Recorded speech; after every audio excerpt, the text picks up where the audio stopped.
Okay, we're live. Thanks for giving us a few extra Hello. minutes, guys. We're gonna be doing the last of the Sworn Sword, and tonight I have with me Laurie. If she has Steel 510 Rain, and Moni, the Magnificent, and I don't know what the rest. Remember the Marvelous. Sorry, Marvelous, Marvelous. mad energy. Oh, okay. Awesome, So awesome. Hi, guys. And hey to everybody in the chat. Appreciate you guys coming. Amanda, Robbie, Peter, and Yay. I think I grabbed everybody for right now. Yeah. So it's page 197 is where we are tonight. And we have gotten, let's see, last week we got to the part where we went through the Lady Rohan meeting and then to the part where they're coming back to the tower and they see the window lit up in Sir Eustace's solar. So now they're walking up to the castle, and that's what we're getting to tonight. Oh, let me turn the volume down. Blah, blah, blah, blah, blah. Sorry. And when they walk up, they see Sir Bennis sitting that there. guy. Yeah, on the steps. Yeah. And That he guy. Basically, oh, thank you, Amanda. She has a snake, Peter. Her name's Violet. I'm not ball python. Oh, yeah. Okay, I'll show you guys. Sorry, I'm stuck in the basement tonight. So this is Violet. You can't really see because the heat lamp is on her. But yeah, she's right around here. She's the color's called Pastel Lesser Ball Python. Oh, cool. She's like a year old. I used to be the reptile manager at a pet store, and I really like snakes. I was like, no scorpions or spiders. I mean, not that they're reptiles, but that would be something they'd bring in. So I do like snakes. So yeah, that's my son's snake, Violet. Mine named Julius. Oh. All right, so Sir Bennis, the turd, essentially, because everything about him is brown and stinky. And it does say, however much Sir Bennis might neglect his clothes and person, he keeps his weapons well. And the lump comes back. Here I was sharpening my steel to go rescue you from that red widow. And my first thought was, yeah, right. Like, you ain't going to get up and do shit. I know. You're not going to help in any way. No. I don't know. Parts of me think at this point, not knowing what I know later, parts of me think like maybe he would just be like, screw it, I gotta go, but not really. He's not. What I get from this whole thing is just what a jerk he is. He's just egotistical. How he's just like, women like a man with scars. He should be happy I gave him a scar. And then he's like, oh well, Lady Rohan wants to give you one on your nose. And he's like, no, not me. Not me. Well, if I want as part of my nose missing, I'll do it myself. And he has the men up, Treb and Wet Wat. I don't know why he's called Wet Wat. I cannot remember that part. They did tell us earlier. I forget too. Yeah. And then he talks about drew a little blood off the big black wet, and I did look back. His Rob is his name, just to make him mad because he fights better when he's mad. And he smiled his brown and red smile and he comments on Duncan's bloody lip. And next time, don't go turning over rocks. And what did she say? She means to keep the water, and she wants you as well. Thought she might. He spits again. Oh God, this guy. He's so gross. Bother for some peasant. He ought to thank me. Here it is. Women like a man with scars. And then Duncan, well, you won't mind her slitting your nose then. If I wanted my nose slit, I would slit it. Oh, how's Sanchez? Hello. I'd slit it myself. And you'll find Sir Useless in his chambers, brooding on how great he used to be, which is, highly accurate.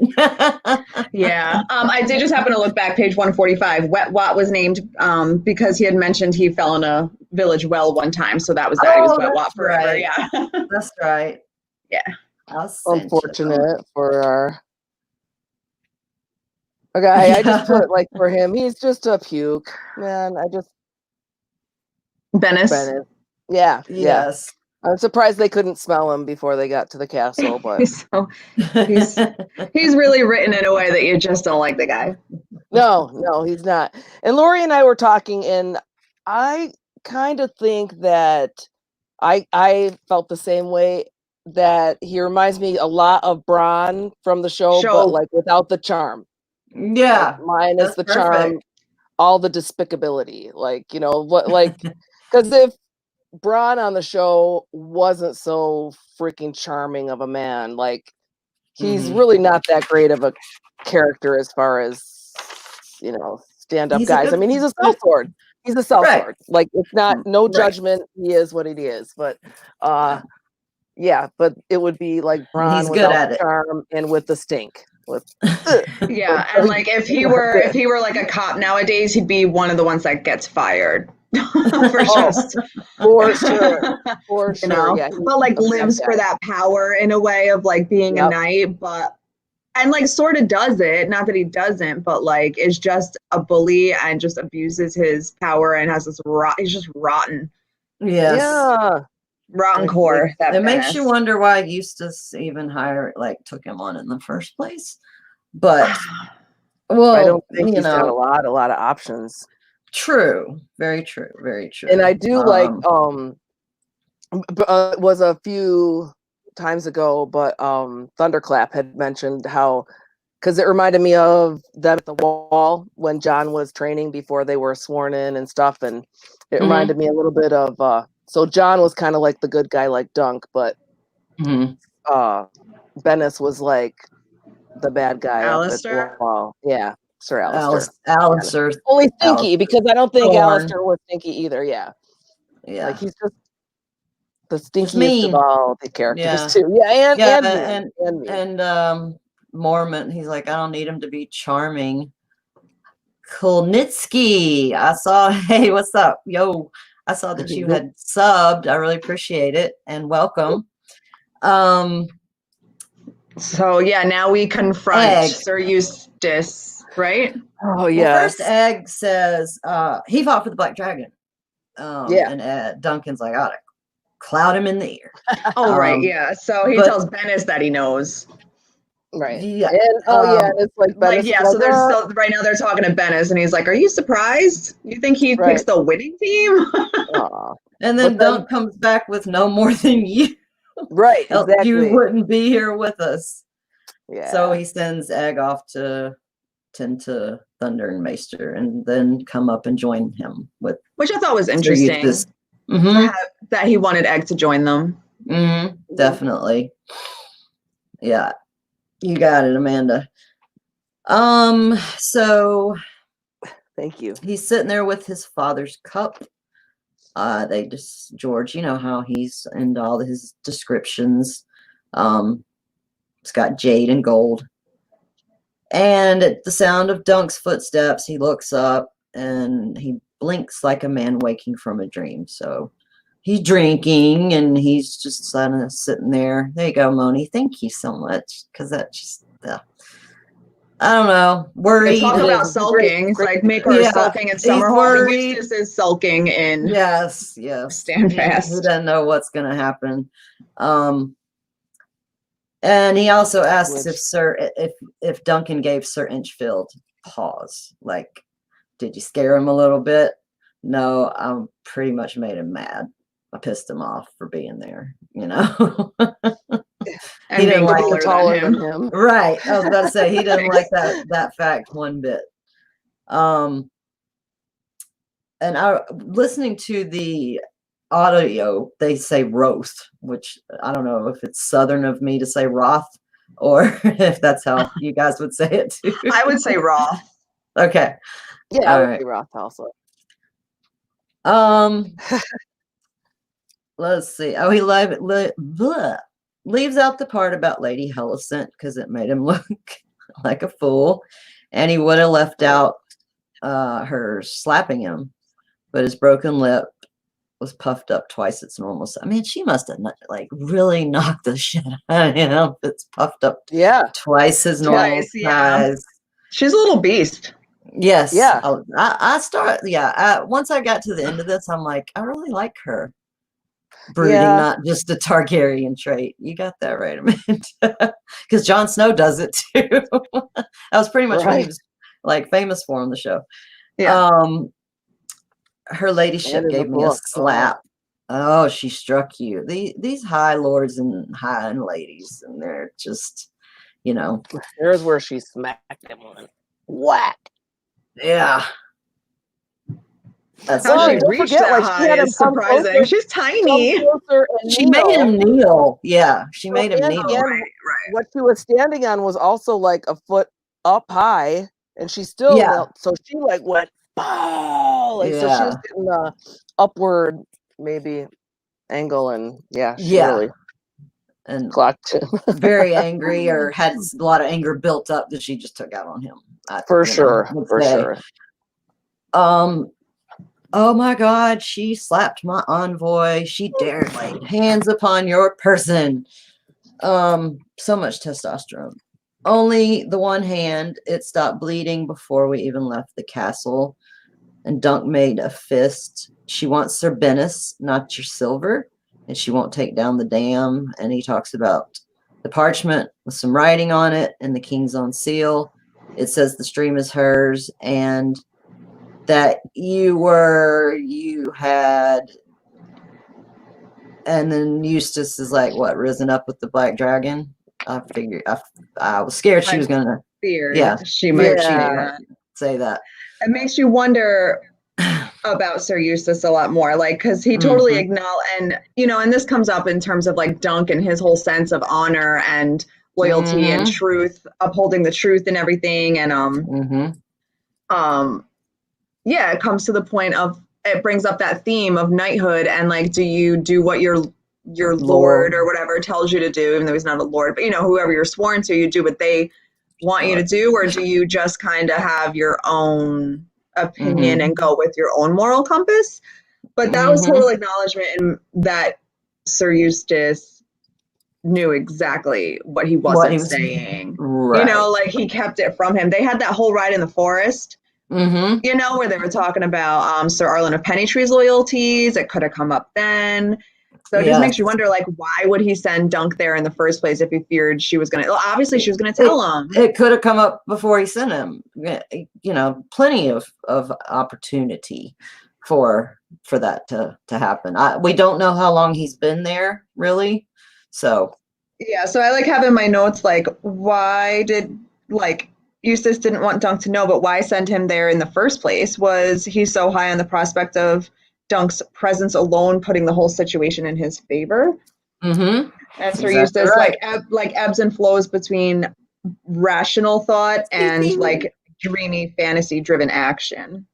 And I think he fancies action because this whole setting, the two of them, like Rohan and Eustace, just seem like really bored, and they're like, nothing's really been going on, and they're just kind of like doing their thing, and then something happens and they like jump at it. They're like, yes. Well, it's like something's happening besides like melons rotting in my fields. Yeah, it's like the usual thing in the medieval times, and with the tropes that George likes to use. Like, it's always a fight. Like, whenever there's a dispute about anything, it always has to turn into a blood, like a big fight, because they really don't have much else going on, and then they all have to try to instill fear in other people. So, and Duncan brings that up a little bit later, and then I found it kind of interesting that now, right at first, Eustace slumps, and he's like, I thought she might, and if you want to leave my service, I will not stop you. And Dunk. Oh, I love the next line. Can you read it? The old knight gazed into his cup, though what he might be looking for, Dunk could not say. I love that line. Mhm. That's my T-shirt. I've got one. That's I good. wrote really well. down. It's really well written. Yes. Thank you. And Duncan's like, you told me your sons died fighting for the king, man. So they did. The rightful king, Daemon Targaryen, the king who bore the sword. And they always talk about it. George always puts about his mustache. And I always like picture this like caterpillar thing, and it's in the pictures too. Like, yeah. Oh yeah, Amanda. I like what she said. McQueen Shay, thank you, Cece.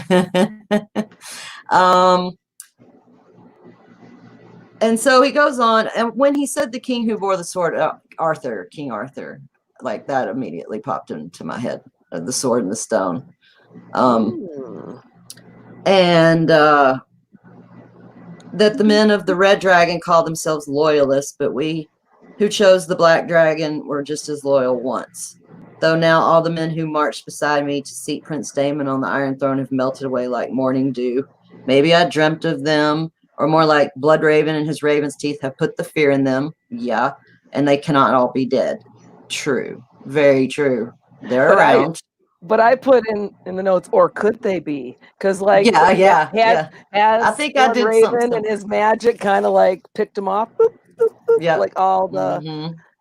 So that's what I put in my notes there, because I was like, or could they? Like that's what I thought too. But then I was like, or because Bloodraven is just that bad of a guy, right?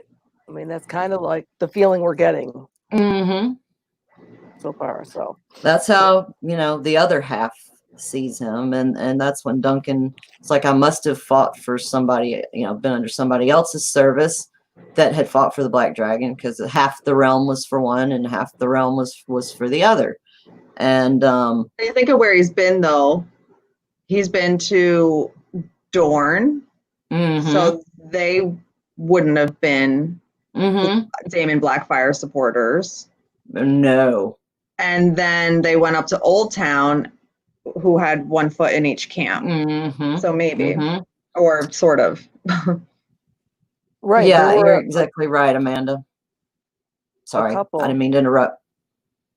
Foreshadowing the part of the for the next one, which I'm excited for that one.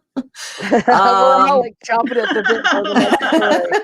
I've already read ahead, yeah. And they're all great. Duncan tries to make him feel a little better, because Sir Arlen says both sides fought valiantly. He thought the old knight, he'd want to hear that. And then I wrote down if. Me too. I did too. If. Okay. If. Right. Yeah. And then we get a whole bunch of the names. I actually wrote down all the names just so I could study more. Fireball. If Daemon had ridden over Gwaine Corbray, who was one of the King's Guard, if Fireball had not been slain on the eve of battle, which Sir Quentin Ball, master at arms of the Red Keep, he didn't get the King's Guard spot Aegon IV promised him, and so that made him go against Darren. And he was, all it said that I could find was he was slain by a common archer on the eve of the Red Grass. Like how he died? Red Grass Field. Wasn't he the one who trained Daemon Blackfyre? Exactly. Yes. You got it. And then he mentions Hightower. There you go, Laurie. And Tarbeck and Oakhart and Butterwell, who is in the next story, had lent their full strength instead of trying to keep one foot in each camp. If Manfred Lothston had proved true instead of treacherous, and I did ask Miss Cece about this because she's so great. Hi, with this story. This is like her Bible. It's so awesome.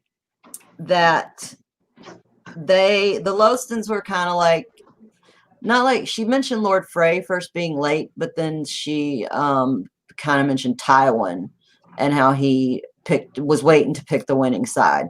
before he chose when he sacked King's Landing. So, Quickfinger, Lord Bracken, who had gone to get with the Mirish crossbowmen, and they encountered storms. Quickfinger, who had not been caught with the stolen dragon's eggs. Quickfinger, all it said that I could find was a thief that got caught trying to steal dragon eggs for Damon. I myself tried to like see if there was anything I was missing. It's one of those things I just went into, like, I even went into Reddit, could not I don't find usually go in anything. Reddit. Me really? neither, but like I was just like, I couldn't think of anything or find anything. I was like, there's got to be a theory out there. There's a dragon's egg involved. I can't find anything. Yeah, I know. But I mean, does anyone in the chat have any thoughts on this guy Quickfinger, who apparently got caught stealing a dragon's egg, and what dragon's egg that could possibly be? Yeah, that was my thoughts. Like, where were the eggs? Who did they belong to? You know, like all that kind of stuff. So I don't know if it's in Fire and Blood, and I just haven't read that to that point. It wouldn't be in Fire and Blood. This is way after that one ends. Oh yeah. I'm so bad. I need to finish that book. I just noticed.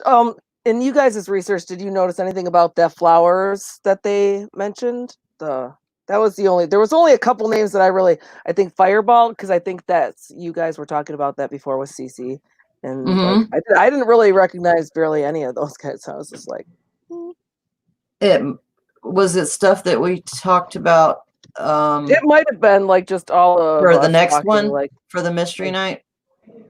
Oh, maybe, and I was ignoring you because I'm like not peeking. Okay, maybe. All right, because I didn't, but so these are all significant nights then coming up. Like, of course they are. George doesn't just mention people for the heck of it. I know. Okay, Miss CC, that's the Loaths. Who was given Harrenhal? We talked about this. The Loathstons, when you get a chance. There are eggs. Let me see what Amanda said real quick, too. There are eggs in Fire and Blood, dragon eggs that aren't hatched yet. Yeah, placed in the cradles. Yes. But I don't know if he tried to, if they came from the Red Keep or the Dragonstone. I mean, it doesn't really matter, but it was just something I was curious about. And then even Eustace says so many ifs, it would all come out differently. Then we would be called the Loyalists, and the Red Dragons would be remembered as the men who fought to keep the usurper Darren the Falseborn on his stolen throne. And I did take, and Cece and I discussed that too. Darren, they didn't like him because he married a Dornish woman. What did I write down her name? I think it was Mariah. And then this is what I wrote. Dornish got to keep pretty much all their autonomy and not the other regions. Darren's father, Aegon IV, hated his mother and sister and his sister wife Narish, and younger brother Aemon the Dragon Knight. Aegon wanted to attack Dorne. Darren opposed it, so Aegon started a rumor that Darren was born from adultery between Nerys and Aemon, who were the brother and sister of Aegon IV. Yeah. And then also I wrote that Daemon looked like Aegon the First, and Maker thinks that Fireball and Aegor, which is Bittersteel, instigated the claim to the throne, and that Daemon loved his half-sister Daenerys. That was something I wrote in there. So, and she was the one who was shipped away to Dorne? I thought that was Nerys. It could have been. I get confused between Nerys and Daenerys. So Nerys was definitely Aegon IV's sister wife, and Aemon was his their brother. daughter was Daenerys. That's it. Okay, so I just thought Daenerys that it loved here. Daemon, right? This is the rumor, but Right. Supposedly, she married. Daenerys loved Daemon, She's definitely the but one. Darren married her to a Dornish. Marin, Maron, the Prince of Dorne. Okay. Martell. And so the water gardens were named after Daenerys. Yes. Yeah. You got it, girl. Look at me using No, my you brain. helped me. You because I'm like reading down. Correct us if we're wrong. Well, I thought that's what he said, that was, and so he gave away the one. I mean, Sir Eustace, he knows the whole story as well. Like, yeah, when because he starts calls him going the off about Falkborn. all of it, and then he says, and then Darren, who's the king now? King now's Darren. No, Aerys is the king. No. Okay, but Right now between Daemon, oh my gosh, I really can't stand these Targaryen names. Like, so it's Daemon is in D-Ron. So which one was the king? R. Darren The R was king, and Ron. then Okay, D-Ron. And then Darren, yes, he was king. And then after him wants to be the king. to be king. And Maker thinks that Fireball, Quentin Ball, the Master at Arms, and Bittersteel, who was another half brother and a bastard to Bloodraven. Those are all black dragons. Yes, ma'am. And I don't have time. I typed it in, but Klonitsky, yes, I have thought about, or he said he liked Aegon the Unworthy. Oh, what was the last one you just had up? Oh, I'm sorry. Oh yeah. Do y'all wish sometimes that Blackfyre would have had an opportunity to rule and win the throne? I mean, that's talked about in here definitely, because it's should it always be somebody that's got prowess with the sword, or the more intellectual? Because Sir Eustace goes on to, when Egg speaks up, goes on to say that you don't give a man who can't fight with a sword, or a horseman that can't ride a horse. Which made me think of Samwell Tarly. And personally, I thought it was a great injustice that his father didn't give him the sword, even though he wasn't a sword fighter. In fact, he said he'd kill him or send him to the wall. He could pick. So either way, your brother is gonna get the sword. Like, and so instead, because of that rule of you just, even if the kid isn't a fighter, you still give the oldest son the sword, or you give the son that you want to follow you the sword. Right. Because that's the custom. So yeah, and that's what Eustace. That's what Eustace is saying. Like, I don't know. And I get where Egg is saying, well, yeah, but why would you? Because that's just tradition. It's not that he has to fight with it. It's just that was kind of like the legacy. But yes, I don't know. I would be a rebel. Like, my Star Wars is coming out, I'd be a rebel. Like, the thing that makes me wonder a little bit about the possibility of Daron actually not being his son, Aegon the Unworthy's son, is because of his looks. No, not even that. Just more, he's significantly older than Daemon. So like, wait, how many years? At least a decade, I think. Okay. I think at least, yeah. So that, like, he had all this time to bestow this sword on him and, like, not even know that Daemon was going to be worthy, because he gave him the sword. He was like a preteen, or like 12 or 13 years old. 12, right. 12. When Daemon, you're right. Yeah, when Daemon got the sword. So, like, at that point, Daron was at least in his 20s. You know what I mean? And, like, he had all this time. So, yeah, parts of me, like, just wondering. I know that there was like some rifts with like just political views and stuff, but still, you would think like Aegon, the type of guy he was, I feel like he legit had doubts that he was Daron's father. Yeah. Maybe it's just an idea. There's no way to prove it. Right. But you know what I'm trying to say? And Like, so that's why he gave the Just a thought. sword to the next kid. And he was already a knight at 12. Basically, that's why he gave him to Damon. Demon. That's how the only but yeah, one so that ever as we remembered. move forward in the pages, like Sir Eustace for sure talks about exactly why he followed Damon. So going back to that same question, do we think Damon should have had a chance at it? We can definitely just relate that to the next couple pages Right. of the story. They go really into it.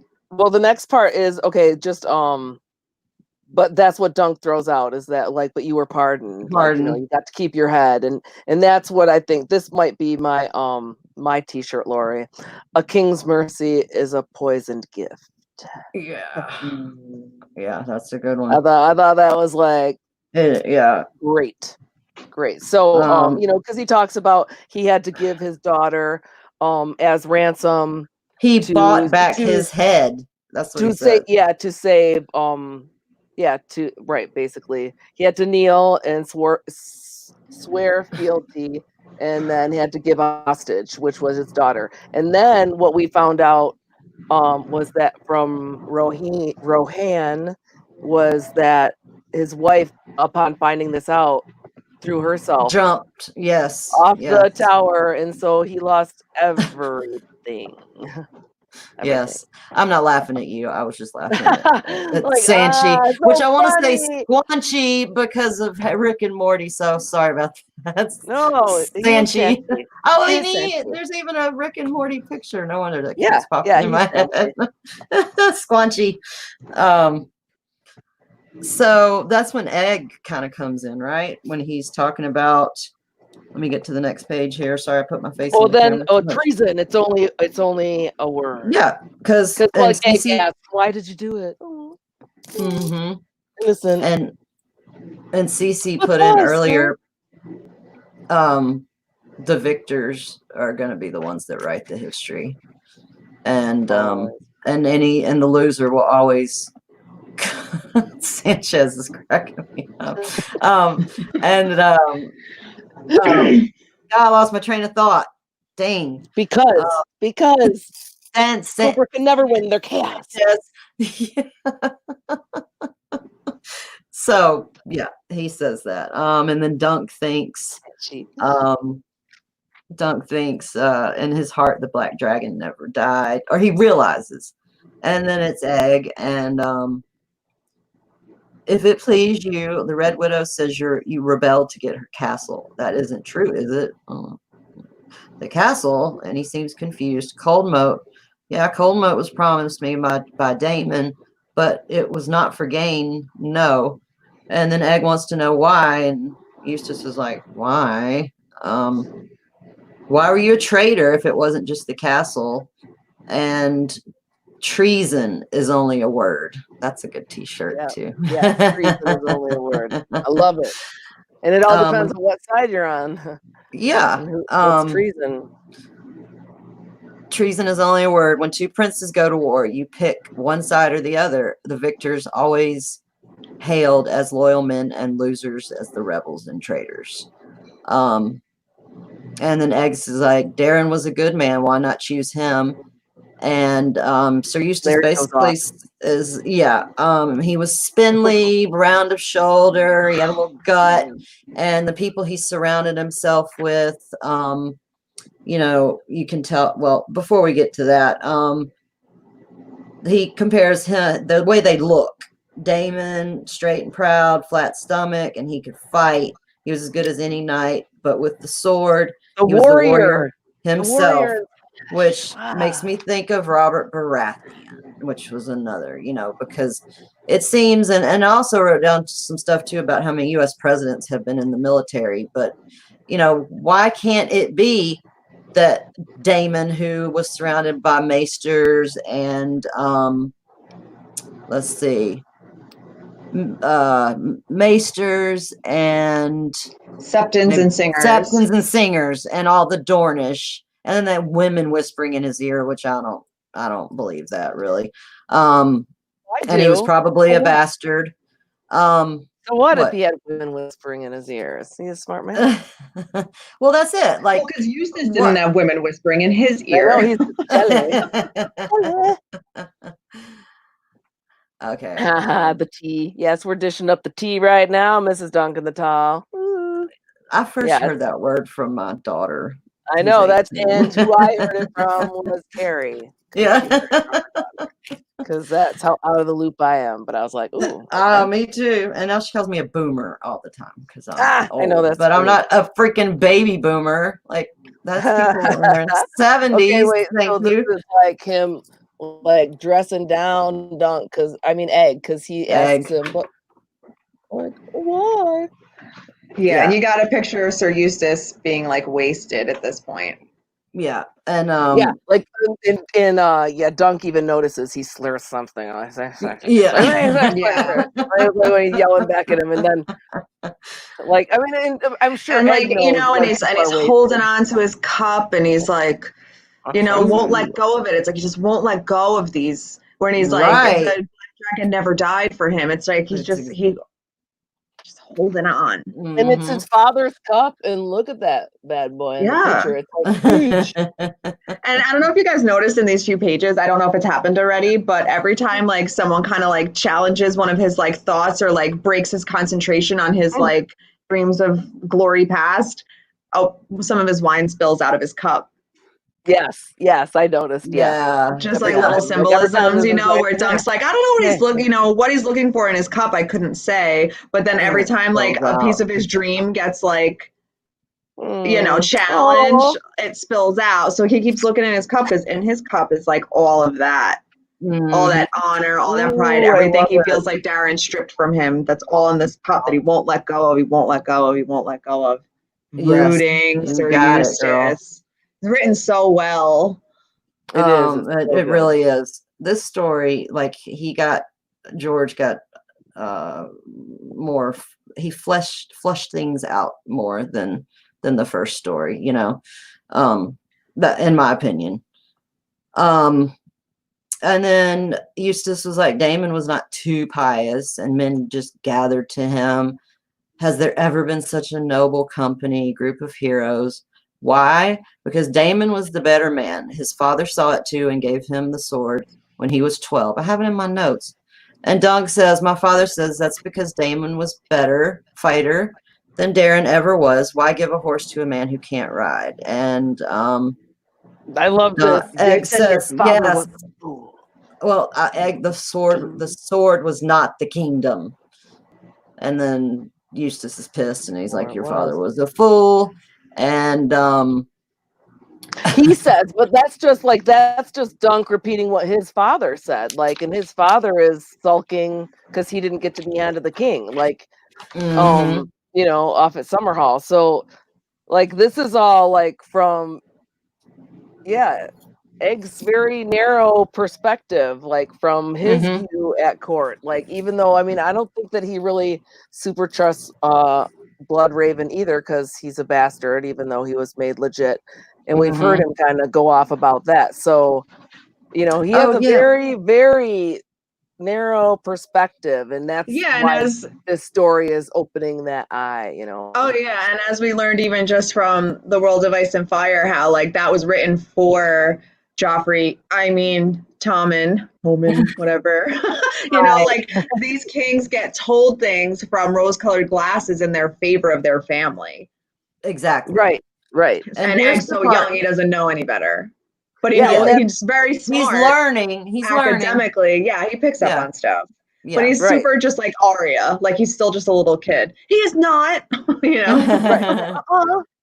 See, I know you are, but what am I? So good at this book. And Moni, this is the Byron Flowers, and these are some of the knights. Rob Rain, Gareth the Grey, Sir Aubrey Ambrose, Lord Gorman Peak, who we see his son, the next one, Black Byron Flowers, Red Tusk, Fireball, and Bittersteel. Has there ever been such a noble company, such a role of heroes?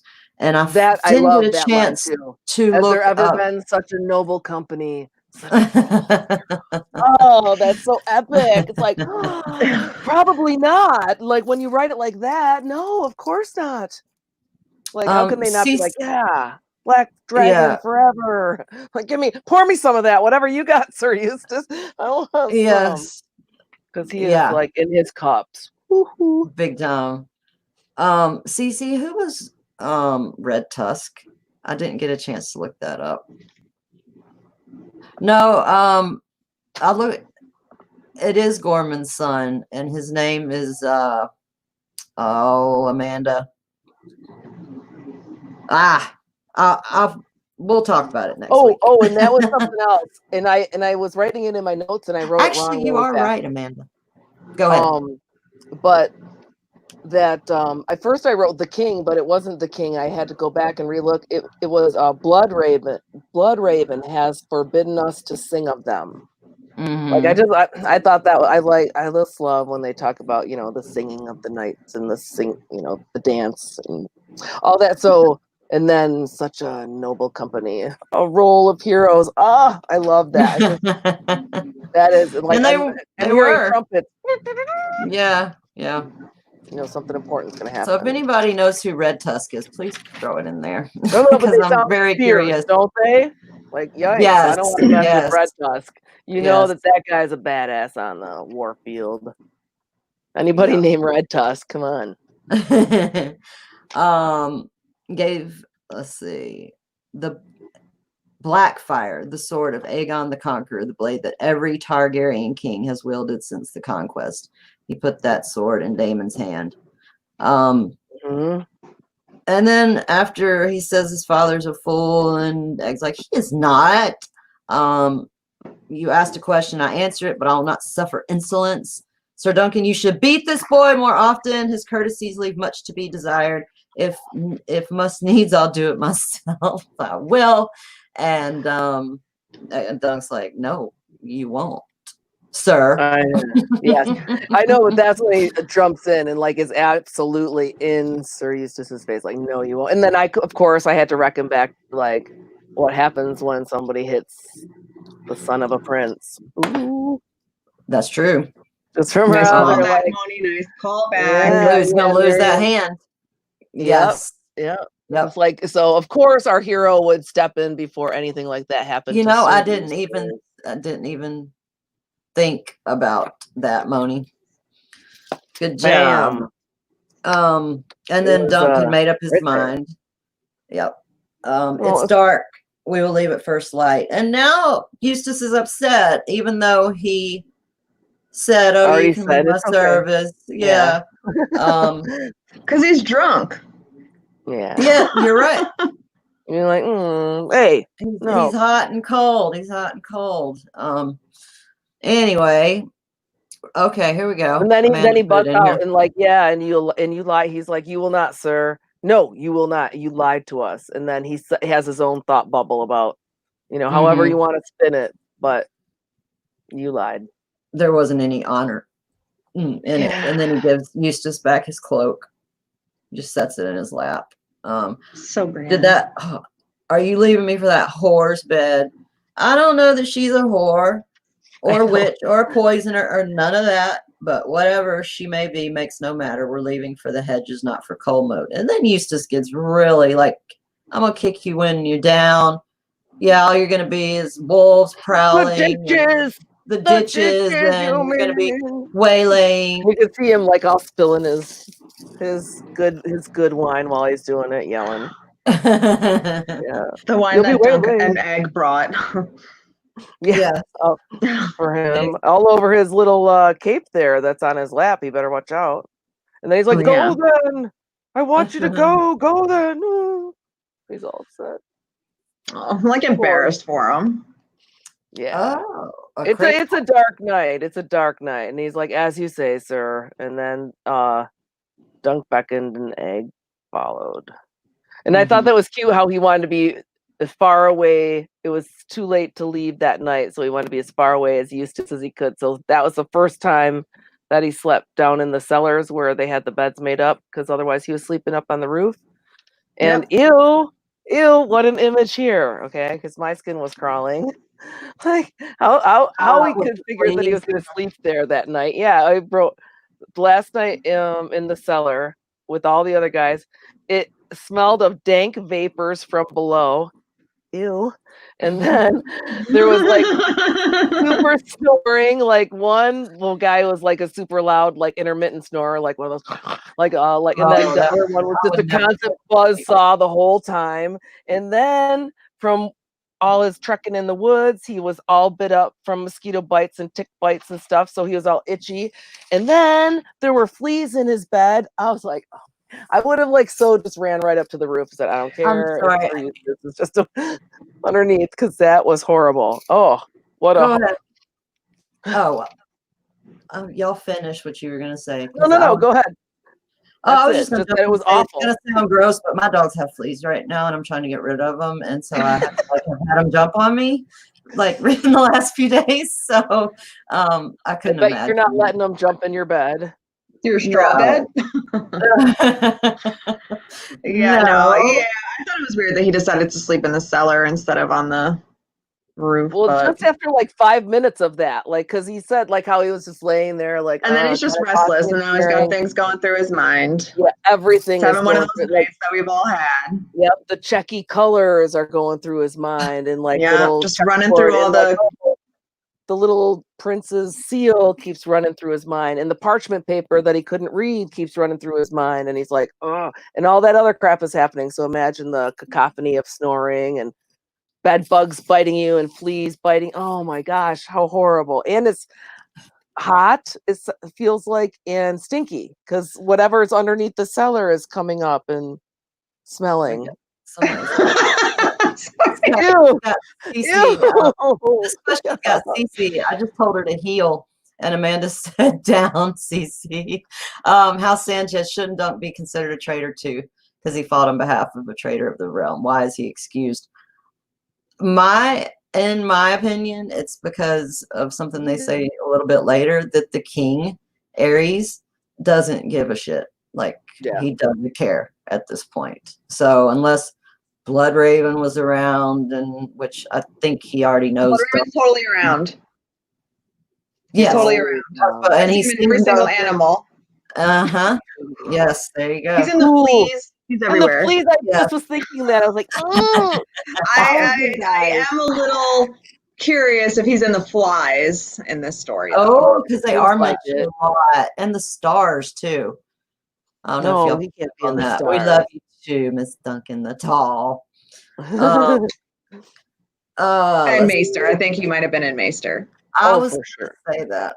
And the crows. He's everywhere. I see Bloodraven everywhere. I'm paranoid. 1,000 eyes in one. I think that's definitely I definitely think that's a vibe we're supposed to be getting anyway. Right. Yeah. Whether I'm falling right into the trap. Yep. He is. I am. He's lulled me right into it. I am. I'm like, well, after watching Indie Geek's breakdown of Bloodraven and everything, which you guys should check out his series on Bloodraven. Great. It's awesome. If in doubt, blame Bloodraven. I think you might start selling T-shirts that say that. Probably. That would be a good one. I'd buy it.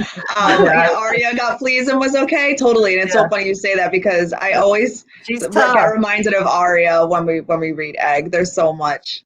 Yes. No, it's not that he won't be okay. I just think it's just horrible. Like, I would have packed it up and gone to the roof already. I'm like, sorry, Sir Eustace, keep on drinking, ignore me. Yeah. I'm going up to the roof. I can't handle sleeping down there. Yeah, I mean, he's just not that kind of guy. He just doesn't want to, okay, I'm done. I love Amanda with the mists. Like that's pretty. That's different for me. Yeah, I like that. Yeah, sleeping in the mists for sure. That's awesome. Had to show you that one. I only have 4 eyes, okay? Well, I have it looks like more for me because I do have animal friends though. Yeah. Oh, you do. Yikes. She hasn't moved at all. No, whatever. She's warm. Okay, so now Dunk finally drifts into sleep. Thinking about Lady Weber. And And you also, should be thinking about TONSIII Too Tall. yes, Uh-oh. full of dragons, red and black, full of checky lions, old shields, battered boots, which are eggs, I believe. Oh yeah. Full of streams and moats and dams and paper stamped with the king's great seal that he could not read.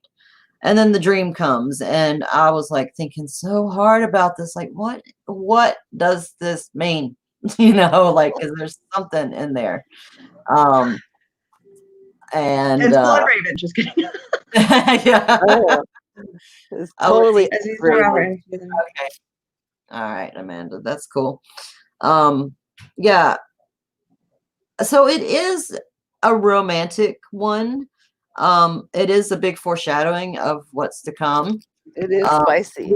With when they meet up at the stream.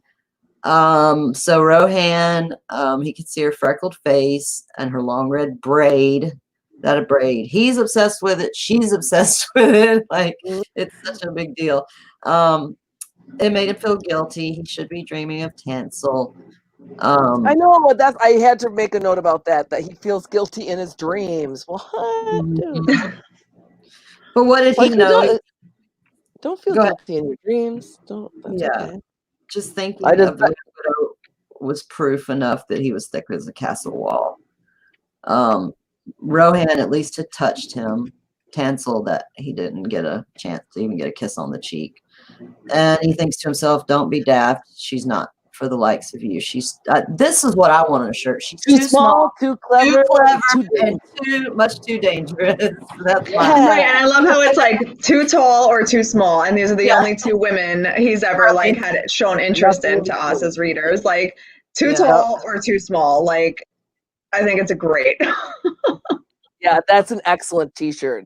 I have that as well. Too small, too clever, too dangerous. Much too dangerous. Guys, last week I shrunk after I went to when I went to the doctor. Oh wow. Okay. Yeah, I'm just a little bit above 5 feet now. So the dream. Do one of y'all want to take the dream? Hey, Aunt. Hello. You want to say hi and then go to bed? Sorry. Hey, buddy. Hey, buddy. That's Anthony. I like your snake's name. Yeah, Violet rules. Yeah. Everyone likes Violet, Aunt. A seed from the Dance of Dragons. Well, what I have, I mean, you guys probably have a little more in-depth notes, so let me just like tell you what I have some notes for sure. Okay, well, my notes are kind of combined over the next like 3 pages. So all right, I can wait. Mine is pretty little. So I liked how George said how the air turned into honey, like how it does in dreams, like it got thick and sweet like honey. I thought that was really cool. You could just like, I didn't picture it as thick as much as honey colored, like, you know how you get that golden haze, like where you're looking through a cool sunset or sunrise. Anyways, that's what I was thinking. And then I have at the very end where he kisses her, like, well, you know, he gets shot with all those arrows, and so I'm assuming he's getting shot in the front, right? So it's funny how I said I love this about dreams, like, you know. So then he grabs her ponytail and then pulls her, and then they kiss. But they could have never kissed with all those arrows sticking out of him. But like, that's what's cool about a dream, because poof, the arrows are gone, and then he wakes up. So anyways, but that's my analysis of the dream. So like, I mean, he gets into all kinds of stuff, but those are my notes, so go for it. Ding. Well, I basically want to hear your take. Just put a little bit like the pain from the arrows is sweet honey. He looked like a great porcupine as he falls at her feet and pulls her down for a kiss. And I wrote, I think he's obsessed with that braid. And then you know, a little bit later, Longinch is like, should we turn him into a hedgehog? So with the stuff he's thinking about before, the boots and the red and the black and Lord Anthony. Yeah, all that's around her. That's a great art piece. That's a great, what am I trying to say? Depiction of all of that. That's awesome. And he does Yeah, get you've got pretty your Checky lion, your the drag. dragon, I don't remember. her all with her bow and arrow and There braid. is her freckles and her nipples red and hard as little berries. Sorry, I just had to throw that in there. It's okay. Right there. There they are. Okay. And there he is. Dunk's on the next page. Yeah. Oh, Is he? Oh, yeah. Okay. Well, I'm looking at my Kindle edition, so I you're underneath not getting up from that. her. Very No. Boromir. Yeah, Very Boromir. that's a lot of arrows. Okay, so the only thing I got but out of those this are Cupid's arrows. Lots of watered down. I thought they were like, see, I thought it was very, very like sexual innuendo. I think it was like a sexy dream. You know, I think there's a couple little things in there that you can, as you read on, pick out, like the arrows all up in him, the porcupine versus the hedgehog line you hear later. Carrie, you pointed that out. I can't get anything more out of this one, like as compared to, we were talking about this earlier, like as compared to the one where chestnuts in the sand and all of that, like that one had a lot more. I thought that was way more prophetic and this I think he's a growing boy who doesn't dream of kissing girls on the cheek anymore, and he's just growing up. And there's that, but I did have 2 notes from it. So I don't have anything in terms of like prophecy. I just got things in terms of vibes. So the too small versus too tall. There's a line, the arrows pierced him through the chest, but the pain was strangely sweet, which gave me Azor Ahai vibes. And then her eyes were gray and green and full of mischief, gave me the night is dark and full of terrors vibes. Oh yeah, you mentioned. Well, I don't think it like means anything, but parts of me think that like this dream is just sort of like George's. It could be. I'm not saying I'm like dead set on just this. I could totally be missing things, but like maybe it's George's way of just kind of like throwing in those Easter eggs, you know, those callbacks to things we've already read in the main series. Maybe not tricks, just callbacks. You know what I mean? Or styles. Yeah. Well, I love don't know, that. What do you think? There's another one in a couple pages that I have vibes on too. Yes. Oh wait. Something turned down. I had one. The next one. It was. Well, I'm sure you'll probably mention it. With the vibe I got was that was when they woke up. Yeah, when they wake up, I have more. Yeah. That was okay. That's where I was. They hear a shout, and So his good dream, he just kisses her, and but boom. Isn't that what happens with all your best dreams? Like, and the best part too is how he's like running in slow motion through. Like, it's like how you do in dreams. You're like disappeared, and I slow kissed her. Motion. My quintessential like image is Wayne with Cassandra when it's just Dreamweaver, like that whole thing. You're like, yep. That's what I get from this. Yeah. Cece, that's awesome. You are too much. Don't forget tour braids at the Cold Oak. Love you, Cece. Yes. This girl in her braid. I know. So we were all having a conversation with Cece, and it just turned into how obsessed with this braid, her own braid she is, how Dunk is, and that they definitely sell mini braids at the Cold Oak gift shop. For your pleasure. Yeah. That's funny. And everybody's in the basement. Everybody's stumbling around and cussing and fumbling for their spears or their pants. Nobody knows what's happening. And Egg is the one that finds the candle and got it lit. And Duncan's the first one up the steps. He bumps into Sam. And he's like really messed up. Sam is like freaking this guy, like that's all he can say is this guy. He almost knocks him over. And then when he runs up to the top, he sees the sun was rising in the west. What does that hearken you to? Okay, we're trying to remember who talked about that. So total Mary Master thing vibes. Right. So I just said Daenerys when the sun rises in the west. Yeah. So I don't know if this is just George like hearkening to things he's already written, which could mean nothing, just, feels. Mm-hmm. Hark, Definitely. harkety. Or if there's something, I don't know, it'll come in other novellas or not, but it definitely. I wish that other one had come out too. I'm excited about the next one too. It took a long moment before Dunk realized that the wood was Watts wood is a fire. And from the base, I just found this funny. I don't know. From the base of the tower came the sound of Bennis cursing, a stream of such surpassing filth that might have made Aegon the unworthy blush. I thought that was funny too. Surprise! Such surpassing filth. If you were wondering where Bennis was, follow the filth. Which made me wonder if he was the one, because he was down at the bottom, if he might have been the one that started the fire. So Maybe.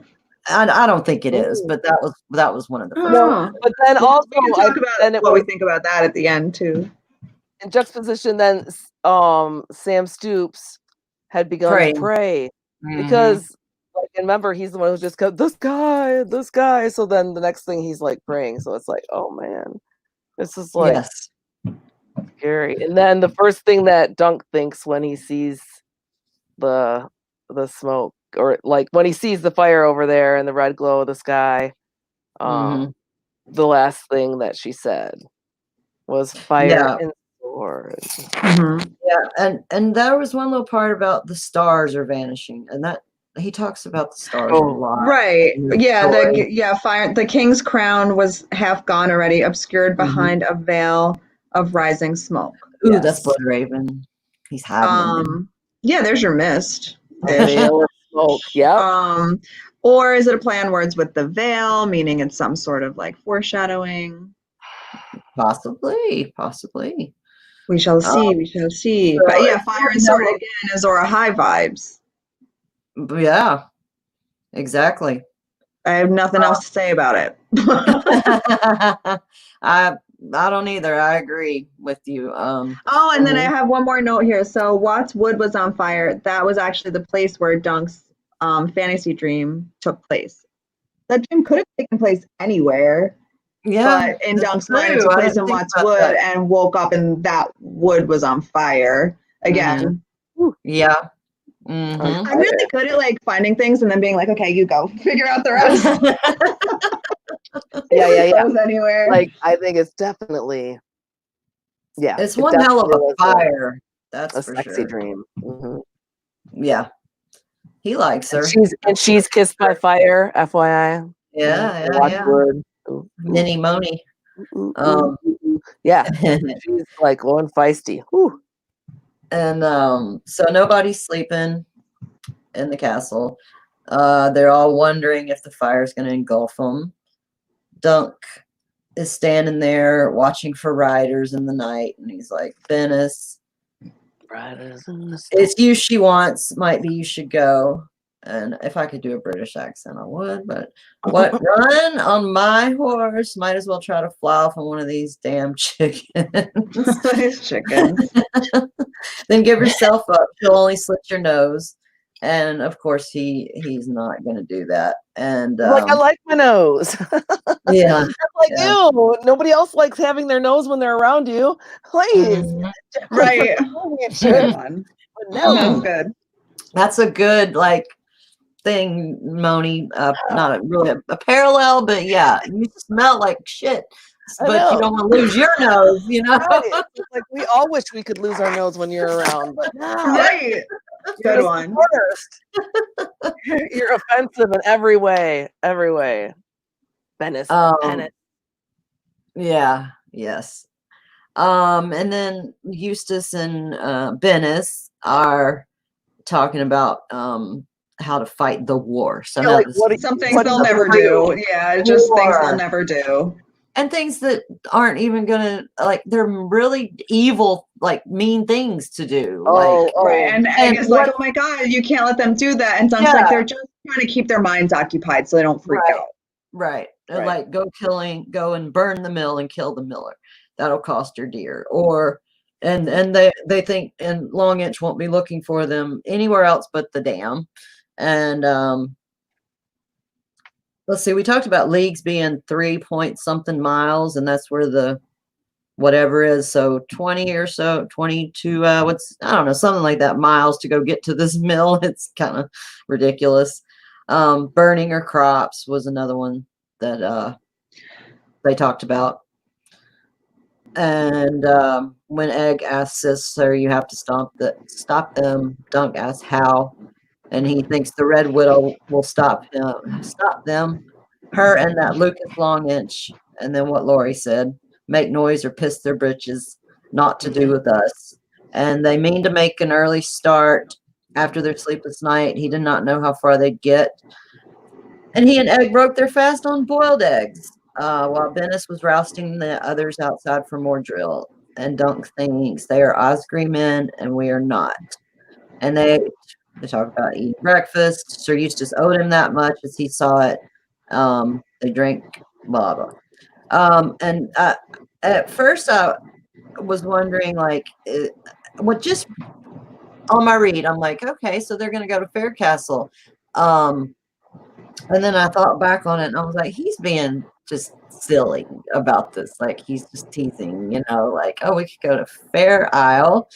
Well, I thought that it was kind of like I thought that Dunk. I thought that Dunk knew better, but I thought that Egg was like kind of Being a just being a kid, like being Yeah. like, well, no, and you know what? And the castle's fair too. Like it's right. on Fair Isle, and I guess it's a fair place to live. And then he's like he kind of put that together. Well, that's and probably the maesters taught him. It was named that because it was so fair, and so Yeah. he believed it because he's a kid. Like he's just like, well, let's go there. I bet it's a nice place. Yeah, so it's probably sunshinier days than there are here. and it seems like Dunk is like humoring him, like, okay, why not? Like, why not? There. Yeah. Yes.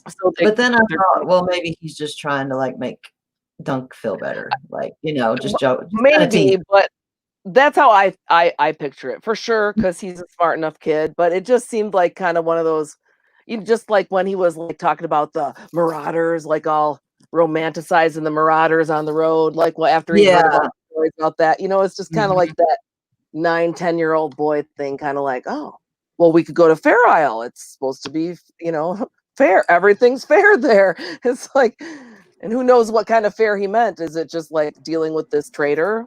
Is it be sunny with daisies? Is it? I don't know. I don't know. Yeah, Laurie, I have Cersei in my notes too. I was responding in the chat. I have her in my notes, you two guys. Well, at first, then when they're going to leave and Dunk walks by and Bennis ignores him, right? And then when he turns around and he just sees it's freaking hopeless, like these guys are like gonna get slaughtered. Like it's nobody's gonna see tomorrow if they're gonna. I mean, all they have is spears that they made from Watts Wood. Remember the other day? That's it. Like this ragtag bunch. It's so, and of course, Dunk has a conscience about that because he's our hero. So he's like, well, what's your plan? I wrote they aren't really recruits. They don't have a choice in this at all. No. And Dunk thinks he will lead all of them to their deaths. The Red Widow will be there at any moment. Okay, that was in there. And Dunk has that dream already that he just thinks they're all gonna die. He's very superstitious about that kind of stuff. And he's not stupid either. No. Like they're not gonna win. Right. And remember, like his dream at the graveyard, like, well, he was digging for a chestnut, but they were all drowning. Like all of a sudden, Big Rob was there, and he was like had blood coming. Well, he thought it was sour leaf, but it was blood, really. And then they all were like stuck in the gut by the other people's. So Dunk still has this in his head, like he hasn't forgotten that. And he is. Well, I'll say it at the end. Some stuff I have thoughts about him. As a character. Oh, yes. And not naming them. Absolutely, Fearless Mermaid. Then we shouldn't Yeah, have I agree named them. too. Mm-hmm. Shouldn't have named them. I forgot about that already. Yeah. Yeah. Dunk's Army. Hashtag Dunk's Army. I call them the bad news bears. Aw. So one other thing I found, like a put a pin in it line, Yes. when he's talking to Bennis. And so we have, so blah, blah, blah. Where are we? Okay, so we can see like Sir Bennis' shield. It doesn't really have a sigil, but he sees that it only a center reminded Dunk of some great eye, shut tight, as blind as he is. How do you mean to fight her? Dunk asked. So Dennis looked at his soldiers and he's like, it's got to be in the tower. We'll hole up inside. He nodded at the door. Only one way in. Haul them up wooden steps and there's no way they can reach us. Until they build steps of their own, they might bring ropes and grapnels too and swarm down on you through the roof. Unless they just stand back with their crossbows and fill you full of quarrels while you're trying to hold the door. Oh, brilliant. And look at that guy, he's huge like Hodor. Perfect. And I know I'm not as good as like all the names of these Dunk's army that are up at the wall too. Great. Like it's just all connected. Yes. Can't deny it. That is brilliant. I love it. Moni and I had a little discussion about this because with my Kindle, I can just press a word, and it'll give me the definition. And boss, BOSSE, I think is how it's pronounced. Oh yeah, I just didn't say it because I don't know how to say it. It's pretty much like I read as the definition. It could be a bump or a dent, and then Moni found out more like architecturally, it's more of like a bump or a lump or something. So an architectural lump. Pretty much, yeah. Yep. I meant for that lump to be there. That was intentional. That doesn't seem very boss to me, but I think it can be ornament, like they can make one too, like it's a purposeful one. But yeah, definitely, yeah. There's like if something is embossed, right? Like if something's embossed. Kind of, yeah. I think that's what the bump maybe, yeah. Yes, I think that could be. Read that over. What? All right. What part are you going to read over? Do. Yeah, because Laurie's brilliant. Oh, I think that's my last one. But this is what I love. This story, this happened to me, I think, the first week too. Like it was all chunked within 3 pages, all these like callbacks and references, right? Didn't that happen to me the first week too? Like, why would you clump all that together? It's so good because it's so good. It is so good. It's so good. So of course our hero starts kind of like freaking out. Go ahead. Oh yeah, the next page has I put it there, my t-shirt. Oh, okay. T-shirt tagline. I know. I told you like, I have like 20 t-shirts like every single time. So they're basically at this point they're kind of just going through like all the different plans that are never going to happen, right? But at one point he's like, Trev is good at chucking rocks. Like, right. And that's we're gonna win this. And that's how they gave Trev his name, because he can chuck rocks. Like, oh great. You can chuck rocks. They can chuck things until they like shoot a crossbow bolt through his chest, and then he's not chucking rocks anymore. Yeah. And these poor guys, the melons, the beans, and the barley corns, were listening to everything that they're saying. Like you could just imagine, like as they're standing there, their eyes getting like bigger and bigger, like gulp, like the big knot in their throat, like as they're listening. Sir Bennis just planning on sacrificing them, basically. Well, we can do this until they break, and we could do that until they break through. Like, but either way, they're gonna break through and probably burn down this whole little tower. Yeah, because we learn later, like the actual entrance is 10 feet up, and the wooden steps can be taken away, or part of them, and then raised up with a rope. But they can get in. They're going to be a lot more. They're going to be outnumbered, totally outnumbered. And let them go, Bennis, Dunk says. What? Losers, valiant lads. Don't you be getting any notions? I'll gut any man who tries to run. And Dunk draws his sword. Go try and I'll gut you. Go home, all of you. Go back. to your villages and see if the fire spared your homes and crops. And they're just standing there, and because they don't know what to do. Like, I you know. know. And he's like, go, go, go. And then he just totally, like, yeah, yeah. some God that Go! took the Like, word in his mouth. Is there a God for he's a fools? big dude. I like that too. I love that line. Yeah, yeah. I feel like when he's a pretty mellow guy, right?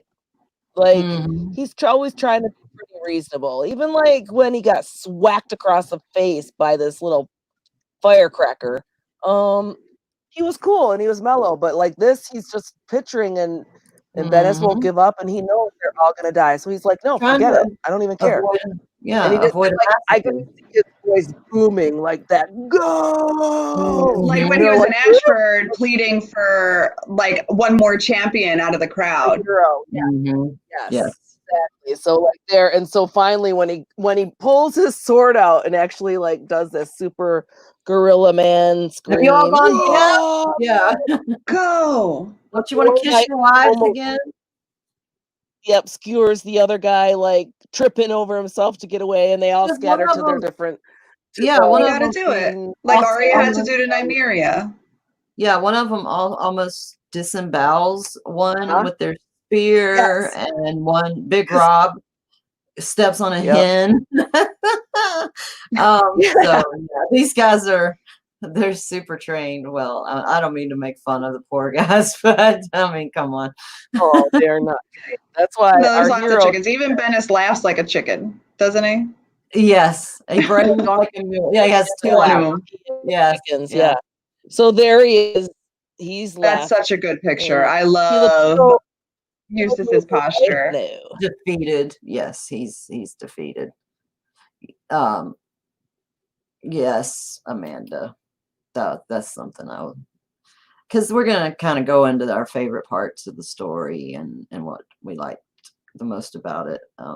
So I'm kind of saving my stuff about that for then. Eustace from up on the balcony, apparently, or from above. Come back! You do not have my leave to go. You do not have my leave. And Bennis is like, they're gone, my They're lord. gone. And he turns on Dunk. You had no right to send them away. No right. I told them not to go. I forbade it. I forbade you to dismiss them. And Egg says, we never heard you, my lord. The chickens were cackling too loud. So then there's the picture of him. What did that? I can't believe he didn't get clocked in the ear. I think that's Sir Bennis. It's Eustace. Is it? It looks From like, what's written on the page, because he. I think it's Sir Bennis, like just being a jerk. I don't think.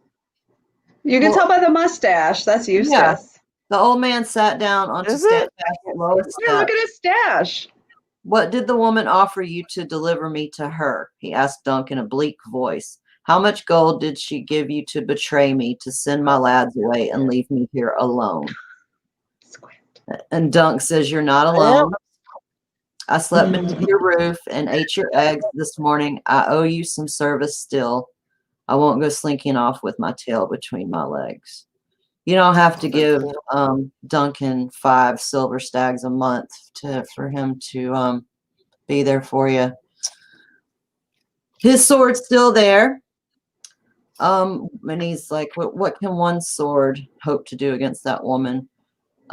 He's going to try and keep her off the land to start with, and he wished he was as certain as he sounded.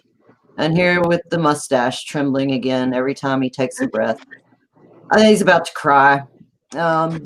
Better to go boldly than hide behind stone walls. Better to die a lion than a rabbit. Yes. We were the not like that. Not like that. Better to die a lion than a rabbit.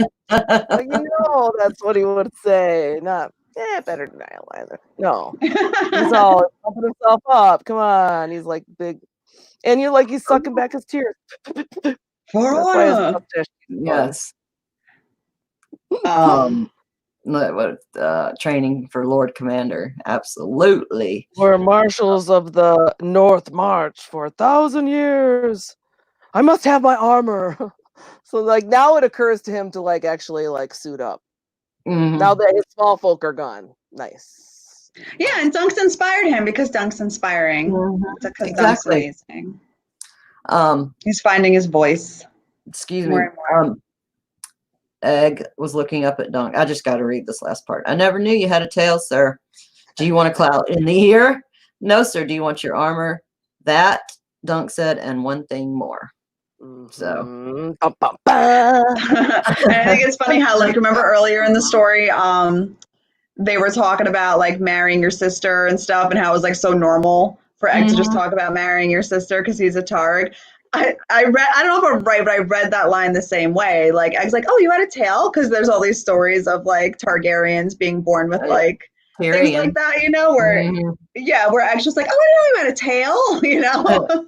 Yeah. Blah blah blah had one or something, you know what I mean? That's how I read it.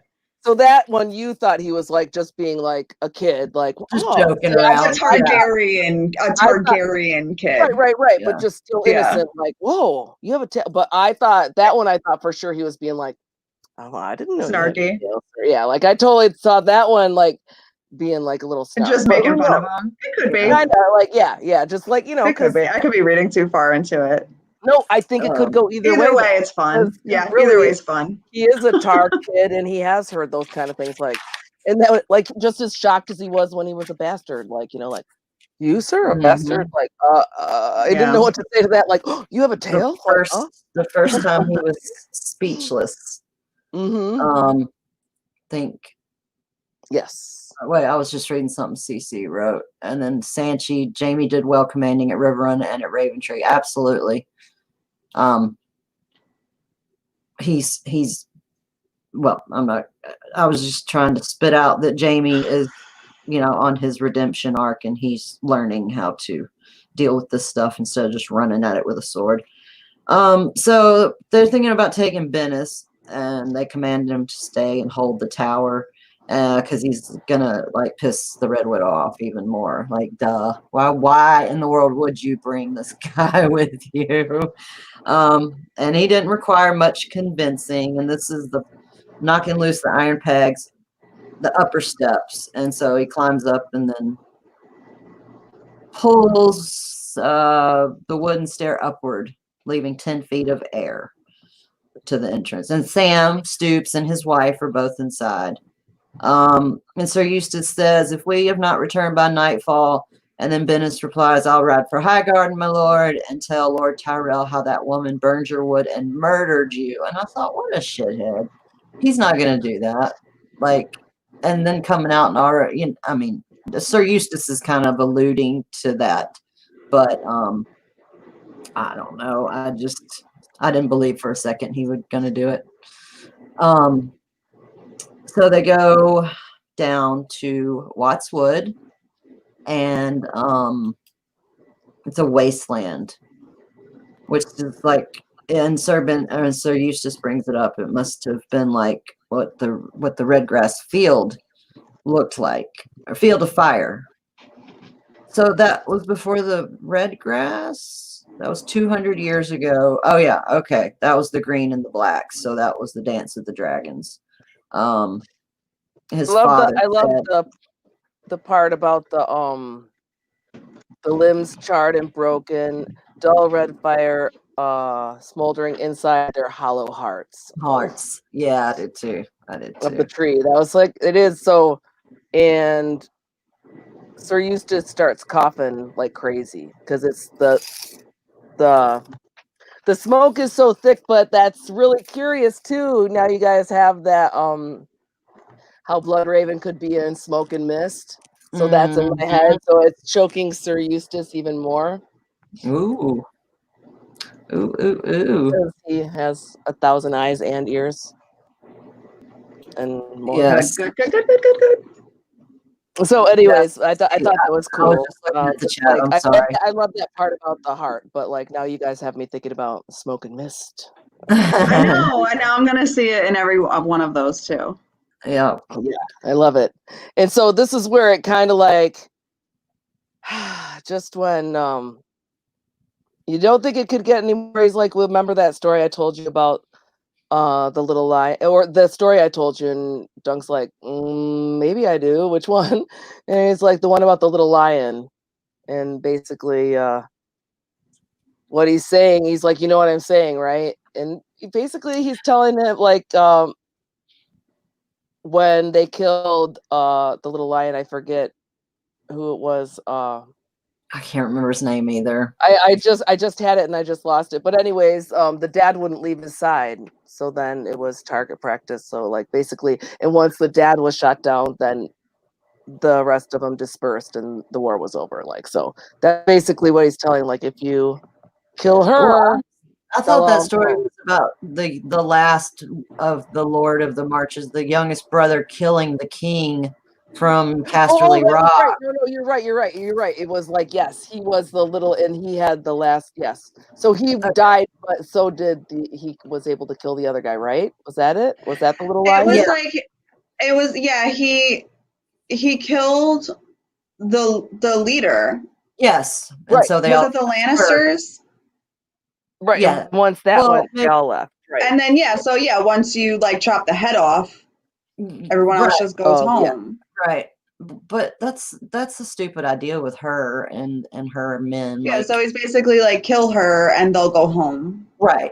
Yeah. Which no, that's So not. then Dunk's like, I don't know if I could kill. So Dunk's in his head, wondering if he could do it. But they would have. If they would have killed her, they would have gone home because that like fat cousin who was going to get it if she doesn't marry is there. With the glitter on his neck. Yeah. Oh. Yeah.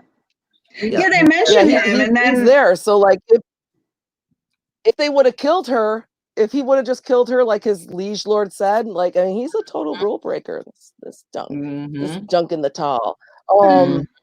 But I think they would have turned around because that's the only reason they do anything is because they're afraid of her, and well, they should be. She sews people in sacks and drowns them in her moat, and yeah, she's fierce. Do you really think she Puts does people, that?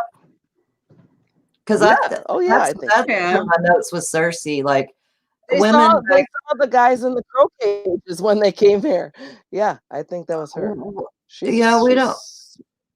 I don't know if that's on her land necessarily. It's Moni. I'm not trying. Like, it's very possible, but but I thought that was definitely inferred in here too. Like, okay, don't make a crack about not her being barren either, or you'll find yourself in a crow's cage as well. Yeah. I thought well, you know, she, like Cersei, like she's accused of either being a witch or a whore or barren or, you know, something like that, and she kind of has to let those things go, because the more people fear her, the more power she has, and it's the same with every lord, but for a lady, it's you know, it's even harder. And she has to. Well, I would have not that that's a good way to rule, but that's how this society works. Well, we get a good like explanation. We saw that. Yeah, we do get like she actually explains herself really well. Right. I think. Yes, coming up here.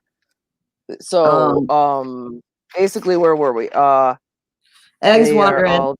They're standing, at the stream, because Eustace will not cross. He took a holy vow, and Jesus, these folks. And Eggs asks, "What if she never comes, sir?" And Dunk thinks, "With fire and sword, and she'll come." Yep, and she did within the hour. So they hear horses first, and then Sir Lucas Inchfield appeared. Half a heartbeat later, armored head to heel. So he's ready. And then, and I love this description of her. She appeared astride a coal black mare, decked out in strands of silvery silk, like unto a spider's web. Her cloak was made of the same stuff. It billowed from her shoulders and her wrists, as light as air. She was armored too, in a suit of green enamel scale chased with gold and silver. It fit her figure like a glove, and made her look as if she were garbed in summer leaves. Her long red braid hung down behind her, bouncing as she rode. Septon rode red-faced at her side. and then Maester Sarek is there on a mule. More knights came after, and crossbowmen, and when they all got there, there were 330 fighting men in all, excluding the Septon, Maester, and the widow herself. And one of the knights caught Dunk's eye, a squat, bald keg of a man in mail and leather with an angry face and an ugly goiter on his neck. So that's her cousin Wendell, who will get everything if something happens to her, she doesn't marry. She doesn't marry, right? Mm-hmm. Like any second now. Yeah. So then they start fighting about the fire. Because Eustace immediately blames her for it. That's a vile accusation. And I was asleep in my bed last night with my ladies all around me. The shouts from all around awoke me. Okay, wait, which also like harkens back she's being to super dramatic. Yeah, but that's also what that red face chick said, Lady Hellicent, about oh, it couldn't have been me. I was singing all morning. Like that just seems like to be like what they recall like every time. Like how not me. I was sleeping. Like so that seems to be like the castle joke, the cold moat joke. Like, oh, I swear this whole story is full of riddles. It's written like riddle-y, you know. Mm-hmm. So they're yelling across the river at each other. No, it was your fire, woman. My wood is gone, I say. But what she says is, old men climbed up steep tower. Old men climbed up steep tower steps to look, and babes at the breast saw the red light and wept in fear. That is all I know of your fire, sir. Yeah, like it's like, oh, I think she's totally like, oh, it was terrible. Then she throws in the fireflies after that, So yeah, and like, what the heck does that mean? Oh, there's fireflies there. Their little lightning butts must have. Yeah. Clutching my pearls. Yeah. My brain. I like your Hellicent voice. That was perfect. I know she is. And Sefton is trying to like get them to like make some sense of this, and the Kingswood is on fire, the Rainwood, it's a drought. So somebody didn't have to start it. It could have started on its own. Yes. And she says, look at my fields, how they are. Yes, yeah, that's perfect. I would have been a fool to set a fire. Had the wind changed direction, the flames might well have leapt the stream and burned off half my crops. Might have. It was my woods that burned. Most like you cast some witch's spell to drive the wind, just like you used your dark arts to slay your husbands and your brothers. Yeah. Now, have we talked about brothers that she had? Because I don't remember that coming up. About just remember what's her face, my domestic goddess, like talked about that to Egg. So okay, don't drink the wine, like but basically like she cast spells and did this and poisoned her husbands and she can't have babies and blah blah blah. Like so it's all rumor, but yeah, the brothers part was what I was wondering, because I didn't remember them saying in the story anything about her having brothers or her killing them or anything. But yeah, well, I figured everybody just died in the battle. I guess that's why she was left. But I thought she was begging. I thought she was begging her dad though. Like when he left the last time, like please don't go because I won't have anybody to protect me. And that's when he showed, all the. That's true. I'll see if I can find it quick. I don't remember. It was like the cousin, with the goiter. He's the next Wendell. Yeah, he's the next heir. So either she didn't ever have any brothers, or they died. I think what you're saying is pretty accurate, Moni. That they died at the. For some reason, I think so, but I don't know where. Yeah. Let's see. Produce Serbenus of the Brown Shield, or we will come and take him. That you shall not do. You shall never do. His mustache twitched to come no farther. This side of the stream is mine, and you are not wanted here. You have no hospitality from me, no bread and salt, not even shade and water. You come as an intruder. And all she draws her braid over her shoulder, and Sir Lucas is all she said. And all the You shall not pass. That's right. I had that flashback. I couldn't help it. Like it was just Isn't like, that Lord of the Rings? Because yeah, I'm that's not Lord of the Rings. It's Lord of the totally not the Rings. same. Like, Just a yeah. fantasy story, yes. But Gandalf does it. So sorry, Yeah. totally different story, but I couldn't help it. So I just looked up if Rohan had any brothers, and she doesn't. I looked at her father to see what his kids were, and it's just Rohan, according to Westeros.org. I just did a quick look. And whatchamacallit? Yeah, so that's just Eustace being crazy, I think. Yeah. Gotcha. Mixing up his history Maybe. or whatever. Maybe. And that's funny, Sanchi, that you would have given up Bennis in a second. I know. Yeah, Doesn't seem like that much of a tied him up, drug him, and like, yeah, you're coming. Because this is just ridiculous to be acting like this over cutting. Yeah, because like Dunk didn't even like agree with Bennis cutting that guy in the first place in the beginning of the story. So like, yeah. This whole time he's been like, right. You're it just the worst. Yeah. Unless it was Bennis that somehow got Dunk into this service, you know, like it's never really clear why Dunk's there. Yeah. Right. With Sir Eustace to begin with. When I look back down, you know, Dunk had heard enough. If you cross the stream without leave, you're breaking the king's peace. Septon, the king will neither know nor care. We are all the mother's children, sir, for her sake stand aside. And Dunk replies, I don't know much of God, Septon, but aren't we the warrior's children too? If you try to cross, I'll stop you. And this is I love that. I love that answer back too, by the way, like, because that's always like, we're righteous. Yeah. We're righteous. Yeah. Well, you know, what about us? We don't want to die. And Longitch laughs. Here's a hedge knight who yearns to be a hedgehog. Say the word and we'll put a dozen quarrels in him. At this distance, they will punch through that armor like it was made of spit. That's what I saw in the dream part, is the foreshadowing. Which the porcupine and the hedgehog. Yes. For sure. It is. Yeah, that makes perfect sense. I mean, it's very and so it's very much seeing how he just dreamt that. I'm sure he did. Yeah, and his hot and fiery passion set Wattswood on fire. That's the only other thing I got. Yeah, that's good. You are two men and a boy. How do you propose to stop us? And Dunk's like, I'll tell you, but only you.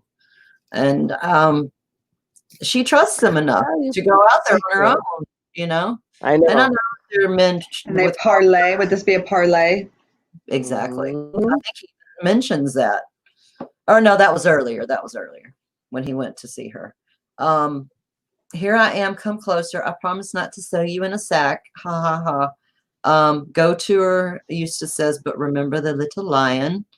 And he just says, as you say, my lord. And she reaches up and touches his face. Did I do this? Well, no one else has slapped my face. Did I do this? That was a breach of hospitality, and the Septon's been getting on her ass about doing that. That's what she says. And then she brings up Adam as she looked at Sir Eustace and Adam, his son, that was a squire for her father. It was more than half my life ago. I remember that I loved him. I have not loved any of the others. His father put him in the blackberries with his brothers, and she remembers that he would pick blackberries for her, and they eat them.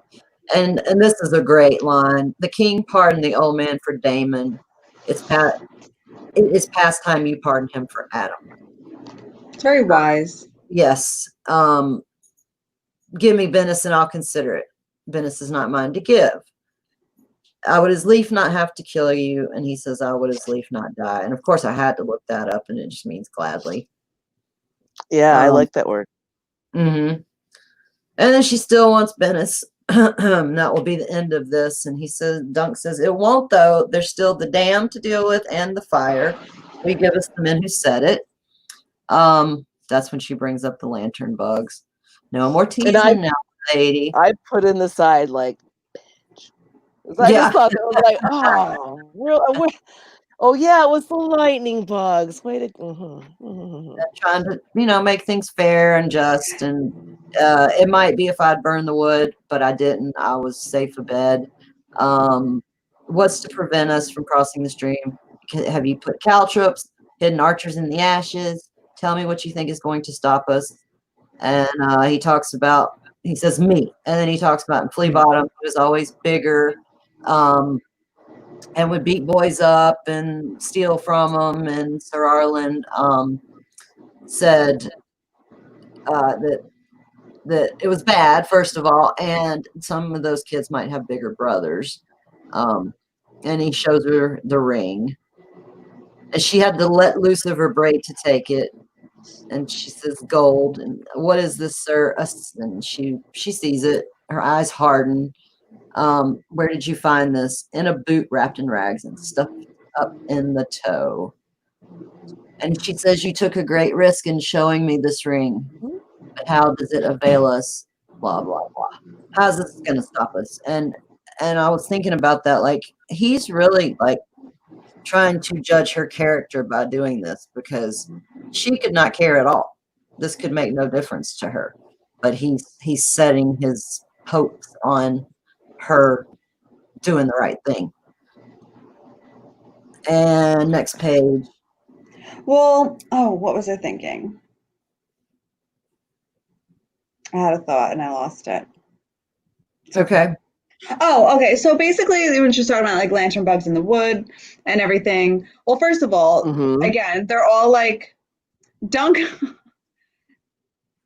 like basically facing like so much, and they're just having this little like mini date. Like in the middle of the stream. Like it's just like ridiculous and being super flirty, and she's being like flirty but like bad at it.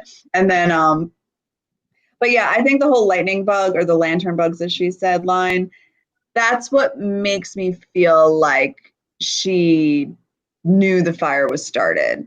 You know, like it's just such a I agree. You know, like that's the one line that makes me go back to like, I think she did it. Well, it's just kind of like, well, maybe the fireflies. Like it would have been like if it was really like if it was a really innocent one, it would like listen, like the Sefton said, like I didn't do it. It's all a tinderbox. Anything like one crack of light, anything could light these things on fire. So right, and that's realistic, but like she did not seem to really be like defending herself as much as just like, oh, I don't know. Not you gonna kiss me? She's like, funny thing makes me wonder what the general knowledge of people in jewelry make our sigil must have been well known to lords and ladies. Yeah, I mean it's definitely just a ring, but like I was given that ring as like people will know what this is.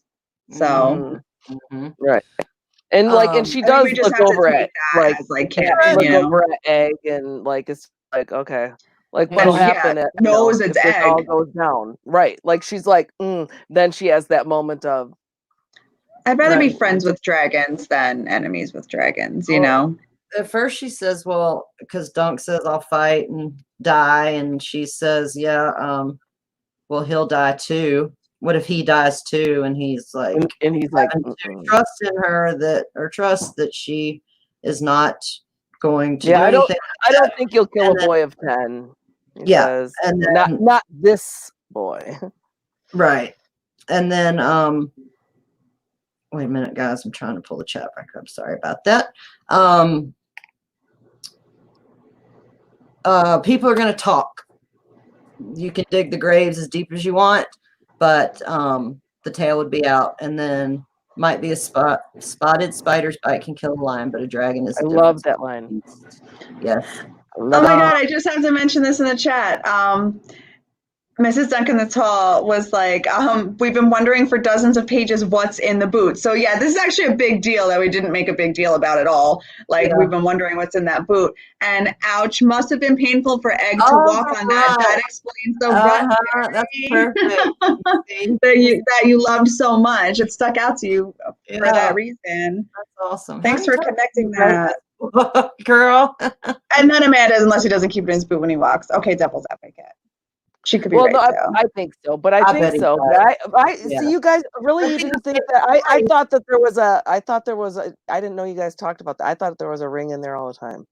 I thought Yeah, that's what I was got in the that boot. from the dream, from him talking about tattered boots. No, they actually don't say. No, they don't. They don't. I just assumed It's because I was tall, like, what else? right? Yeah. I just Well, thought it that's was a good. ring. I don't know why. I like yeah. I was like I didn't know that you guys didn't know what that was because I don't know why. I just thought it was. I just was like yeah.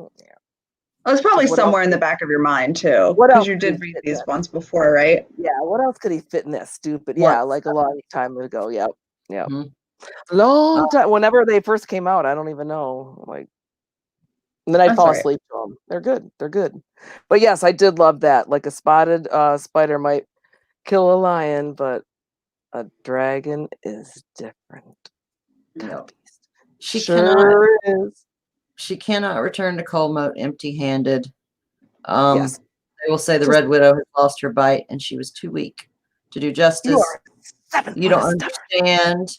And he says, I might. I remember once a little lord in the Stormlands took Sir Arlen into service to help him fight some other little lord. And when he asked Sir Arlen what they were fighting over, he said, nothing, lad, just some pissing contest. And she's so shocked because he says pissing in front of her. But then she's like, Ooh, wait, I half forgot a to brush my heartbeat. pearls. She smiles. Yeah. The first night to ever say that in her presence. Those pissing contests Ooh. are how lords judge one another's strength, and woe to any man who shows his weakness. A woman must needs piss twice as hard if she hopes to rule. And if that woman should happen to be small, and then she talks about this lord wants this of her land, and this one wants the lake, has a little claim, and other ones are stealing cows, and beneath mine own roof I have the long inch. Every day I wake wondering when when I was reading this up, when he's gonna make me marry him by force. And her hand curls around her braid. She's like dangling over a precipice. That's what, like, it's like her security blanket, kind of. Mhm. Yeah, but what a horrible thing for this So this is little yeah, firecracker. This is Mhm. where I was like, holy this is where crap, that's she gets right. yeah, she's explained, you know. Yeah, I was like, all right, all right. I mean, because she's still brutal. Like Carrie, like I said, I do believe that she put them in the Okay. she's just not she will not I think it's tolerate both. anything like right, but she's just like, yeah, so I have to be I'm worried about this guy who my father wanted me to marry, and he's horrible. And he Mhm. scares off everybody else. I'm afraid that he's going to make me marry him one night. I'm afraid of all these other people coming to get us because we're Explains why really she not. surrounds herself with so many people at her castle, why Mhm. she's really good with a bow.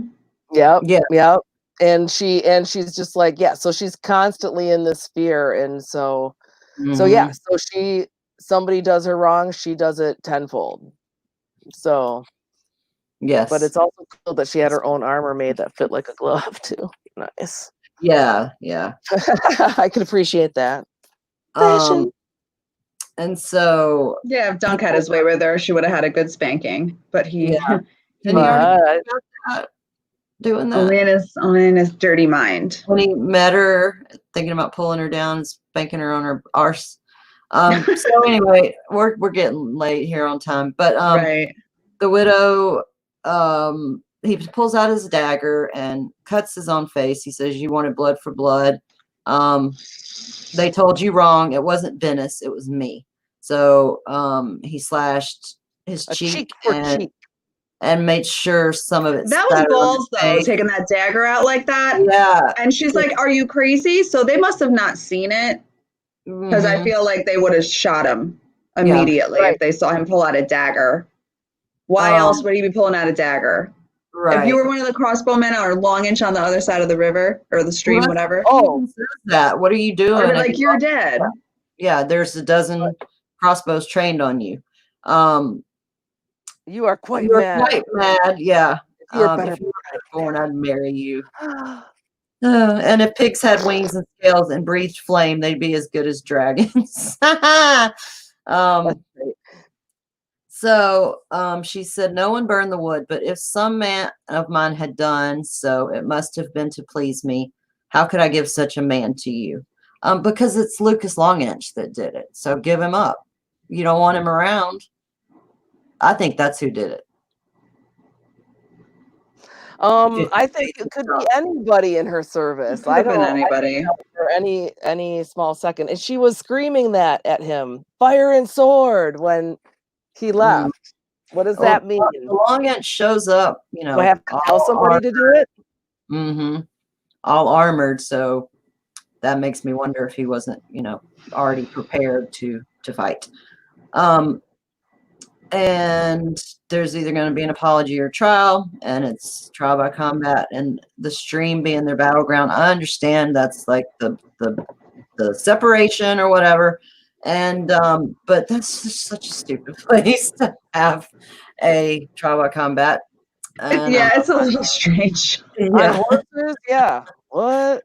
Yeah, They could have just like gone on land, or maybe because they wouldn't let each other on each other's land. right. That's So that's yeah. Oh, And it was great though. It was great then, like Agreed. you know, yeah, where the septiceptin is like, just forgive each other, and they're like, nope, like come on, yeah, there'll be mercy. He's trying to get the peace. Nope, won't happen. yes, won't happen. And then, oh, go ahead.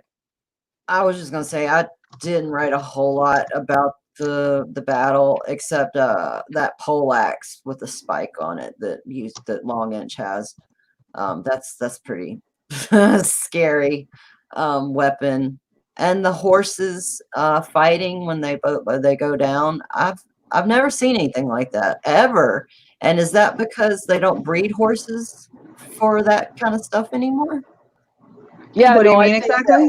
horses like I've seen wild Mustangs like fight like that. Yeah, Wild like Mustang. bite each other and like you know what I mean. I've seen horses bite. I've seen them bite. So like, but if they were like though. war horses, I would assume that they'd be And trained kick. like that. Yeah, they're definitely trained that way, and they're bred for size and strength, and I don't know if aggression would be the word, or just like fearlessness. Maybe, but yeah, I think like if they are bred, we're not gonna see them as regular people, okay, you know. Right. Did any of you catch this? All right, like one, I just had a couple things from this. Like one was when he looked up and he swung onto the saddle, but the sky was still dark, but it was clouds. He thought dark clouds. So it had been a long time. Maybe it was an omen, but like, was an omen good or bad? You know, and Dunk wasn't good with omens, but like rain. Dark clouds. The first time I read it, the first couple times I thought it was smoke, but then I was like, oh, rain. And then, but then did you notice he got his helm in? They talk about it, so it's the same like little helm that he had like in the first story, right? But when they were writing here, he left that back because it was too dang hot, remember? Because that was something that Sir Arliss said he could gather rain in, but he was like, because it was a drought, he didn't. So where did this magic helm come from? Even though I love swords and magic helmets, but probably all of a sudden his magic helm came back around. Probably when Duncan told Egg to get his, or Egg asks if you want your armor. No, but when they rode there, remember he said that he could gather rain in his helm, but he didn't have his helm because he left it back at wherever that Oh, I didn't remember that. It was at the very beginning. Yeah, I'm not recalling what. Well, maybe Sir Eustace, there was another one around. I guess, or maybe they made a new one, but it has that like that same slit he talks about because he can only see, you know. I don't remember them leaving it anywhere. I remember. Yeah, at the beginning of the story, he says he doesn't have it. I'm almost positive, and I like that just hit me right now, just like re-looking it because I was really just telling you about the dark clouds and the omen. But then I saw, hey, that helm. I thought they left that, but anyways. Somebody said when we were talking before that Dunk is an omen, which I like. Yes. Was that you, Laurie? Yeah, So but there, Cece's like, that's what I've been trying to tell you people. Yeah, exactly. So yeah, I He brought it is- up, there, and yeah, Cece's like, "Hello, finally you get it." you Yeah, know, I with was this, saying, what did I say? We were in a chat. Yeah, like everybody, like Dunk changes everybody's life. Whoever Dunk meets, their life changes, and he's so obsessed with omens, like we were just saying, or yeah. you had just posted it on Mrs. Duncan the Tall's chat thing. Yeah, he looks up and he's like, that's a dark omen, but is it his omen or is it my omen? And he always has these like superstitious omen things, but he's the omen. Like Dunk's obsessed with seeing omens, but he is the omen. He is the diplomatic one. He is the one. He is the life changer. He is the lightning that strikes your life. He's the king. He's taking somebody that can do statescraft or be a statesman and can fight. Right.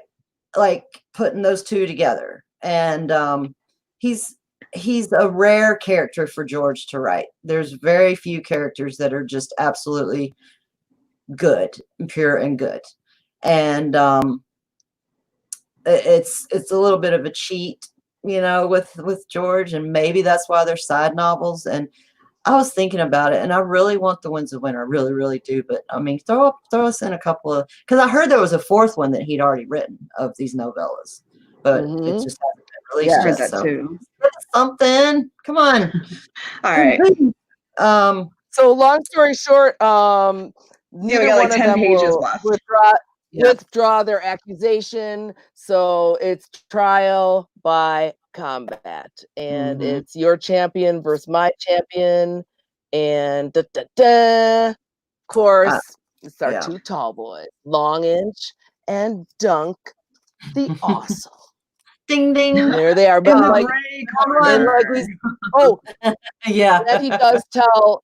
He tells A, listen, man, if I don't live through this, this is what you do. You know, you get out of here, you go find somebody who's friends with you know, your dad, sympathetic with loyal your family, to your family, and go to Summer Hall. Get you back to Summer Hall, right? So, all right. And then ding, ding, I ding. will mention, Long Inch says before it starts, you will marry me when this mummer's farce is done. As your Lord Father, this is horrible.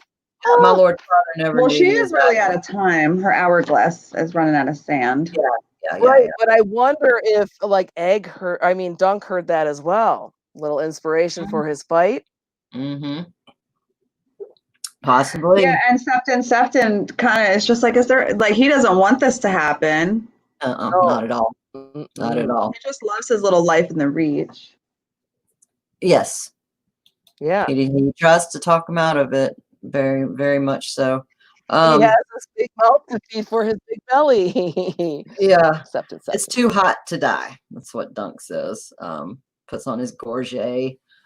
Dunk was no good with omens. We talked about that. And Sir Lucas's horse is all done up in armor and stuff. And the weapon choice. Yes. Important. That's what I was talking about. Pole axe. The axe was long and lethal with a banded haft, a heavy head, and a wicked spike on its back. But it was two-handed, so he's trusting his armor to protect him. And Oak and iron, guard me well, or else I'm dead and doomed to hell. So Dunk is waiting for a chance to find a gap, and he sees it and goes for it, and it misses, and Lucas ends up hitting him in the head with the axe and then glancing at all Thunder, and Thunder freaks out and punches Lucas in the face and the shoulder, and Dunk goes under and finds his feet again. He gets stuck in the stirrup, finds his feet again. I can't imagine fighting with horses, man. I know. Then in water on top of it. But Thunder is like up, Thunder, up. I had to look up glancing because I just wanted to make sure like what it was, and it just it's like a so Dunk's underwater. He finds his feet. He was hoping that Thunder crushed his skull or drowned, and the horses. And he doesn't have his sword when he comes out of the water. and thinks that Lucas is, like I said, drowned or thunder crushed in his skull. And he bursts up out of the water and almost cuts Dunk's head off. He gave ground and he took quite a few blows to the hip and the arm and other places. Did anybody else picture that Rambo moment? Like they come out of the water with his sword, and it was like, oh crap! I was hoping he got crushed by the horse, but there he was, like, ah! I was like, oh no! Sorry, that was my Rambo. Yeah, I was like, oh! And then like he just has the sword, like, ooh, and he's like that sword, and that was the other thing that I was thinking, like, oh my gosh, is this sword like totally pummeled? Like, is it just destroyed? Because it took quite the beating in this fight because he doesn't have his sword. Dunk took quite a beating in this fight. That's what I was saying. Yeah, exactly.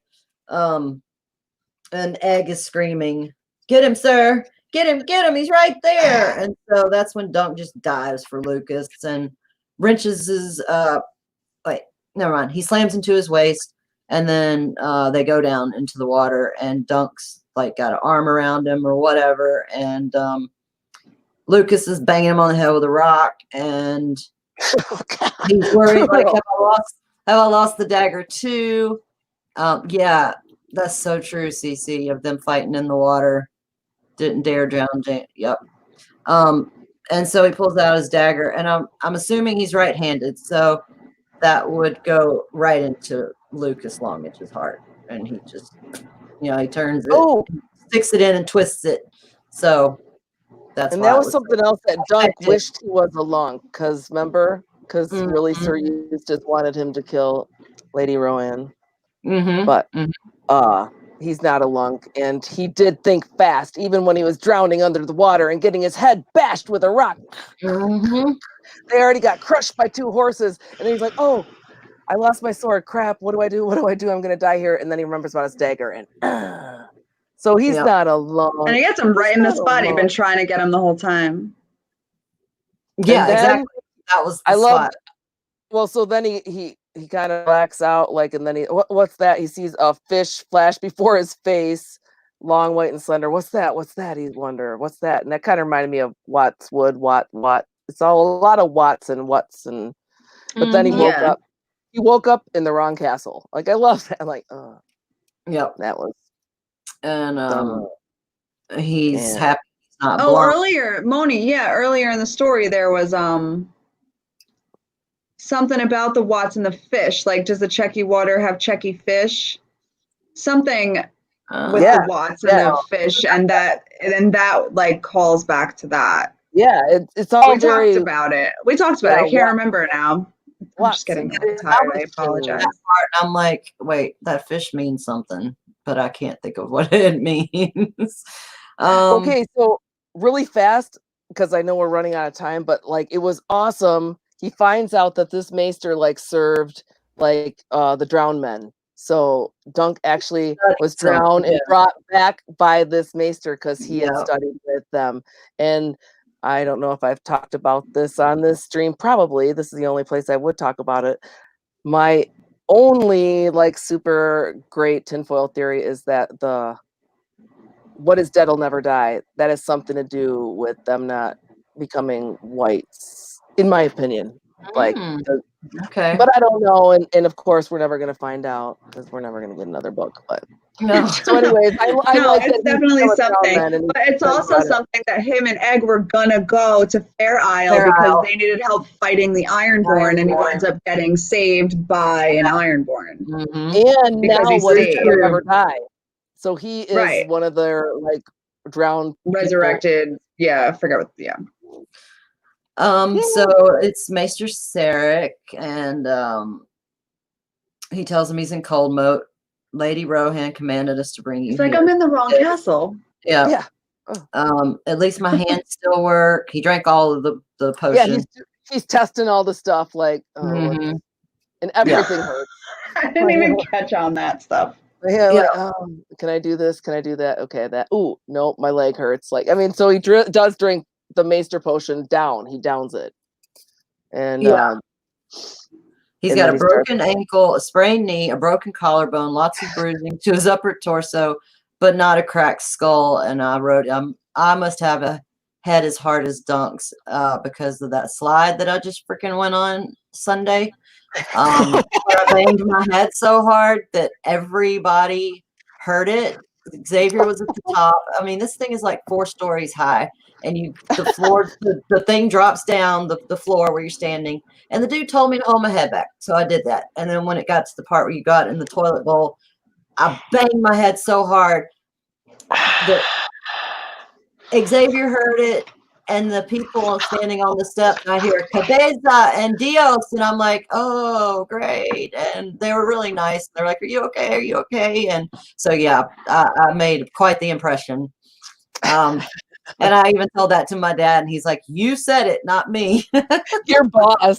You left your boss. I was just thinking the same thing. All right, guys. Get All back to right, the book. sorry. Great jelly dragon. Great jelly dragon. It's true. Okay, so basically he finds out that a big event happened, and he wasn't he was too messed up to be carried anywhere else. But is it because Egg's not there because he's at the nuptials of the lady and Sir Eustace? What? But we all know why, because she has to. But it turns out that when all of this is said and done, yes, Longinch is dead. And they get to talking, Eustace, they say they're sorry, and he she wants to go see Adam's grave, and so they go to the blackberry bushes and fall in love, as she confesses that, blah blah blah. So but of course we're just as shocked as that, because this is just in a couple pages we find all this out. So he's just like, I gotta get out of here. That's basically, but the potion that the maester gave him knocks him out again. So who knows how long he's really sleeping. But as soon as he can get up, he's going. He's hobbling to the stables. And Sefton is running after him. You're not half healed. You like to chill. If you don't drown again, at least wait for the rain to stop. That may be years. Dunk was grateful to the fat Sefton who had visited him near every day. It is raining. Yeah. The drought's over. To pray for that's true. To pray for him, though he was basically just gossiping. Wait, and did you think that was interesting when he said to wait for the rain to stop, and he's like, it could rain for 10 years. Yeah. Is that meaning the spring, or you know what I mean? Is that oh my gosh. Seasons are so wacky. I think he's just ready to get the hell out of this place. Right. He's just like, get me out of here. Right. I concur with that. Oh, and then Bennis. I will talk about Bennis because really quick. Says Cece.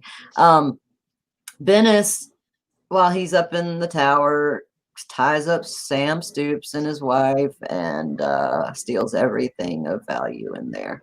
And he just says Bennis will keep. And I hope we run into Bennis again. I do too. So they might go to Farewell, Harrenhal, the Trident. There are hedges everywhere. I've always wanted to see the wall. I despair of you, Sir Duncan.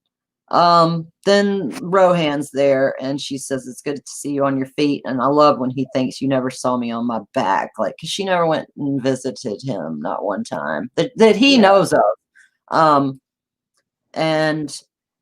But that also makes it's Texas. It's Alabama too. See the weather. We had a little bit of rain today. Egg told her, and she said if he hadn't, I was gonna send men to drag you back. It was cruel of you to try and steal away without so much as a farewell. And she wants to give him the place as captain of the guards, and Ed can join my other squires, and she'll keep it a secret. And basically, she wants him to stay. And then if he's not going to stay, she wants to make amends. And by doing that, she wants to give him this beautiful blood bay. What did it say? A really nice horse. Yes. It's with basically a Cornish red horse. Sandy. Yeah. Totally think of me. But he can't take it. Too good a horse for me. And they go on, and she says she had to marry. Take the horse. I refuse to let you go without something to remember me by. Okay, And wait, but before that, she says, "Oh, you have large feet, large hands as I well. know that's I that. think you Yeah. must be large all over." Yes. This Yes. lady, wow. Yes. Well, it's like him thinking about her freckles. Uh-huh. Same, same. He thinks it. He thinks it. She's a little bit older. I guess. Yes. This A little isn't her bit. first rodeo. Oh No yeah, wiser. after 4 husbands, and then she just had her betting with Bennett. I mean, not Bennis, Eustace. Gross. And I thought it was so sad when she's too good of a horse for me. Just look at her. Yeah. Like basically, it's He's talking her. about her, right? And right. well, the horse was Exactly. supposed to remember, yeah, but it was just like, oh. This Yeah. all gave So I me. want you Did to you guys totally Yeah. random? But did you guys ever watch Peaky Blinders? I never did start No, I that wanted show. I to. want to. Never mind Okay. then. Okay. Okay, so anyways, he goes to like, so is he just gonna steal a kiss? So Dunk, it's just like I'll give you something to remember by. So ooh, Yeah. is this a kissing story? It is. Wait. Oh my gosh, right. But he grabs her braid. Great. Yep. And cuts it. Brings her to And then he brings shows her it off. to him and Yeah. then And he learned more totally about kissing in that moment than from watching and whatever other the tavern girl he kissed. George is secretly a romance novel writer.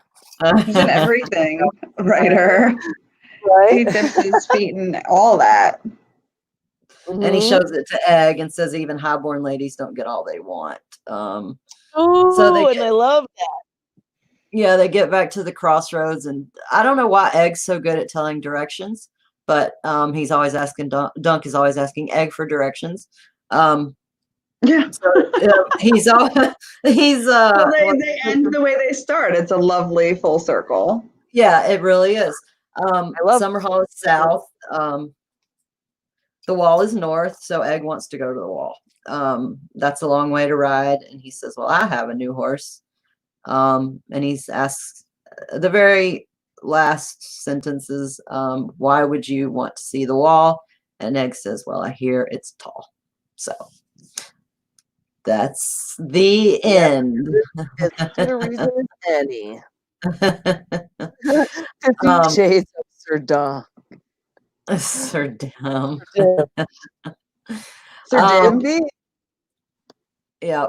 I don't know. You did Eustace. I know. That all right. Fun. Well, that Final thoughts. Great story. I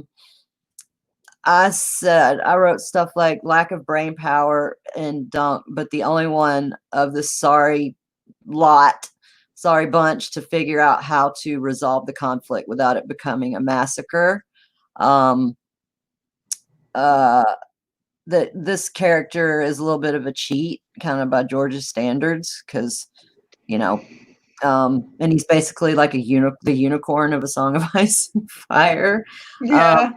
It had great themes, fun, like back and forth banter or whatever you will, and good action and a little bit of heartbreak. And I also like seeing Dunk and Egg's relationship and being able to see deeper into that. And I loved Lady Rohan being a part of it. So yeah, all that and the intro to Blackfyre Rebellion and that whole perspective from Sir Eustace. Sir Eustace is one of my most memorable characters in all that I've read. I think it's the mustache.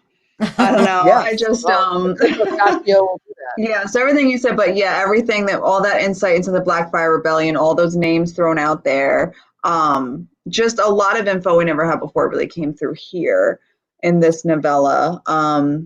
And learn Yeah, about. I mean, just through talking to you guys and reading the book and Mrs. Duncan the Tall, Cece, of course, like I didn't know so She's so much. good. Like the hedge knight, we kept saying like a lot of, we'll say George's flowers came from that, where this one is now more of a part of like the web of conspiracy theories and like all that. So it's really like a really cool ocean to swim through with the Blackfyres and how Rohan is Tywin's grandma. Yeah, Rohan's a really, really cool addition. And but we still did get that you flip. said Like, and that, yeah. I think it's awesome. Like, you're so right, Carrie, with Dunk is not your typical character in this world because everybody else is so gray. Whereas, like, exactly, they got their good and they got their bad, but Dunk is like, he's so good. I mean, like, the worst part is that, like, maybe like his big little lie about that he really isn't a knight, but like really, but he's the most knightly of all the knights we've seen. Him and Brienne, I think they're very similar. Podrick So was like, another one that popped in my head. yes, as a and good yes, character. Podrick is cool I like love that too. Podrick. But then also, Thank you, Peter. yeah, so I loved that part, and I loved also Rohan in this story, because I really like, she's pretty harsh. Like, that's not the kind of ruler I get, but he did one of his classic George R. R. Martin things and flipped me, like, where I was like, oh, okay, now I get it. Like, I'm okay, because she is on edge. She is like worried every night that she goes to sleep. She has all these locusts and silk and velvet all around her because she is afraid that somebody's going to come and make her marry, and she doesn't want to. She's looking for but before that, I just thought she was like, wow, like a little bit crazy. Like, well, and she still is a little bit crazy, but she has to be because nobody else is fighting for her.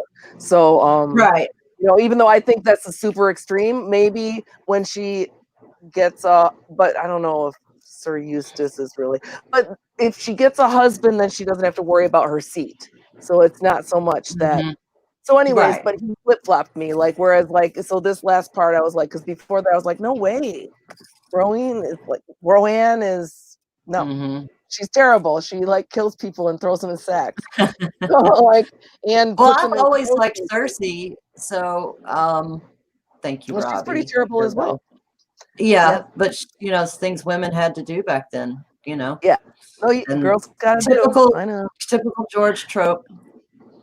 Go Yeah, ahead, so Laurie. but so far so good. I mean, I love it. I love it. But and I also love, probably what I love best about this, like, its body sense of humor. Like, this whole story was kind of like kind of like from the jokes all along, the Back and fart forth. jokes, just It was everything. the setting the scene was Everything. like, you really from the get felt hot and Yeah, it was just, and you just really got that. yeah, you So really did. that's what I loved about this story. And it wasn't overdone. Like sometimes it is in the main series, like a little bit, but in this one, no, it's quick. It's good. Yes, and thank you, friends. So next week we are starting the mystery night. Da, da, da. So that'll be super exciting. Also celebrating Moni's birthday, which is my birthday, Sunday, the 2nd, and also we are going to have John AU Pack Mule on next week too as a guest, and thank you guys so much. Amanda, the Fearless Mermaid. Yes, thank Robbie, you. Peter, Cece. Thanks, Robbie. Pete, I just said Peter. All of you guys, and I'm sorry if I missed anyone. Thank you so much, and give me a thumbs up, and I'd appreciate it. And I guess that's it for tonight. Unless Laurie and Moni have something. Laurie or Moni have something. This is so fun. Thank you for thank you again. I always love doing this. I was happy to be back. Back at work. I come anytime I can. Yay! Yeah, it's good to have you. Yeah, this just makes my my week. It really does. So thank everyone. I want to thank everyone again for Yay, hanging we're out so with us. happy. It really is a lot of It fun. means a lot. Yes, definitely. Very cool. And thank Very you, Carrie. And happy birthday, Moni, this coming Sunday. Cool. Next week, it's true. They come. All They come. So thank you guys. So we'll see you next week. Can't wait. Yep. This is gonna be good. Same time, same place. We're leaving up. All right. Yeah. Good Bye. night. Chaka Khan. Good night. Y'all be safe. Everybody be safe.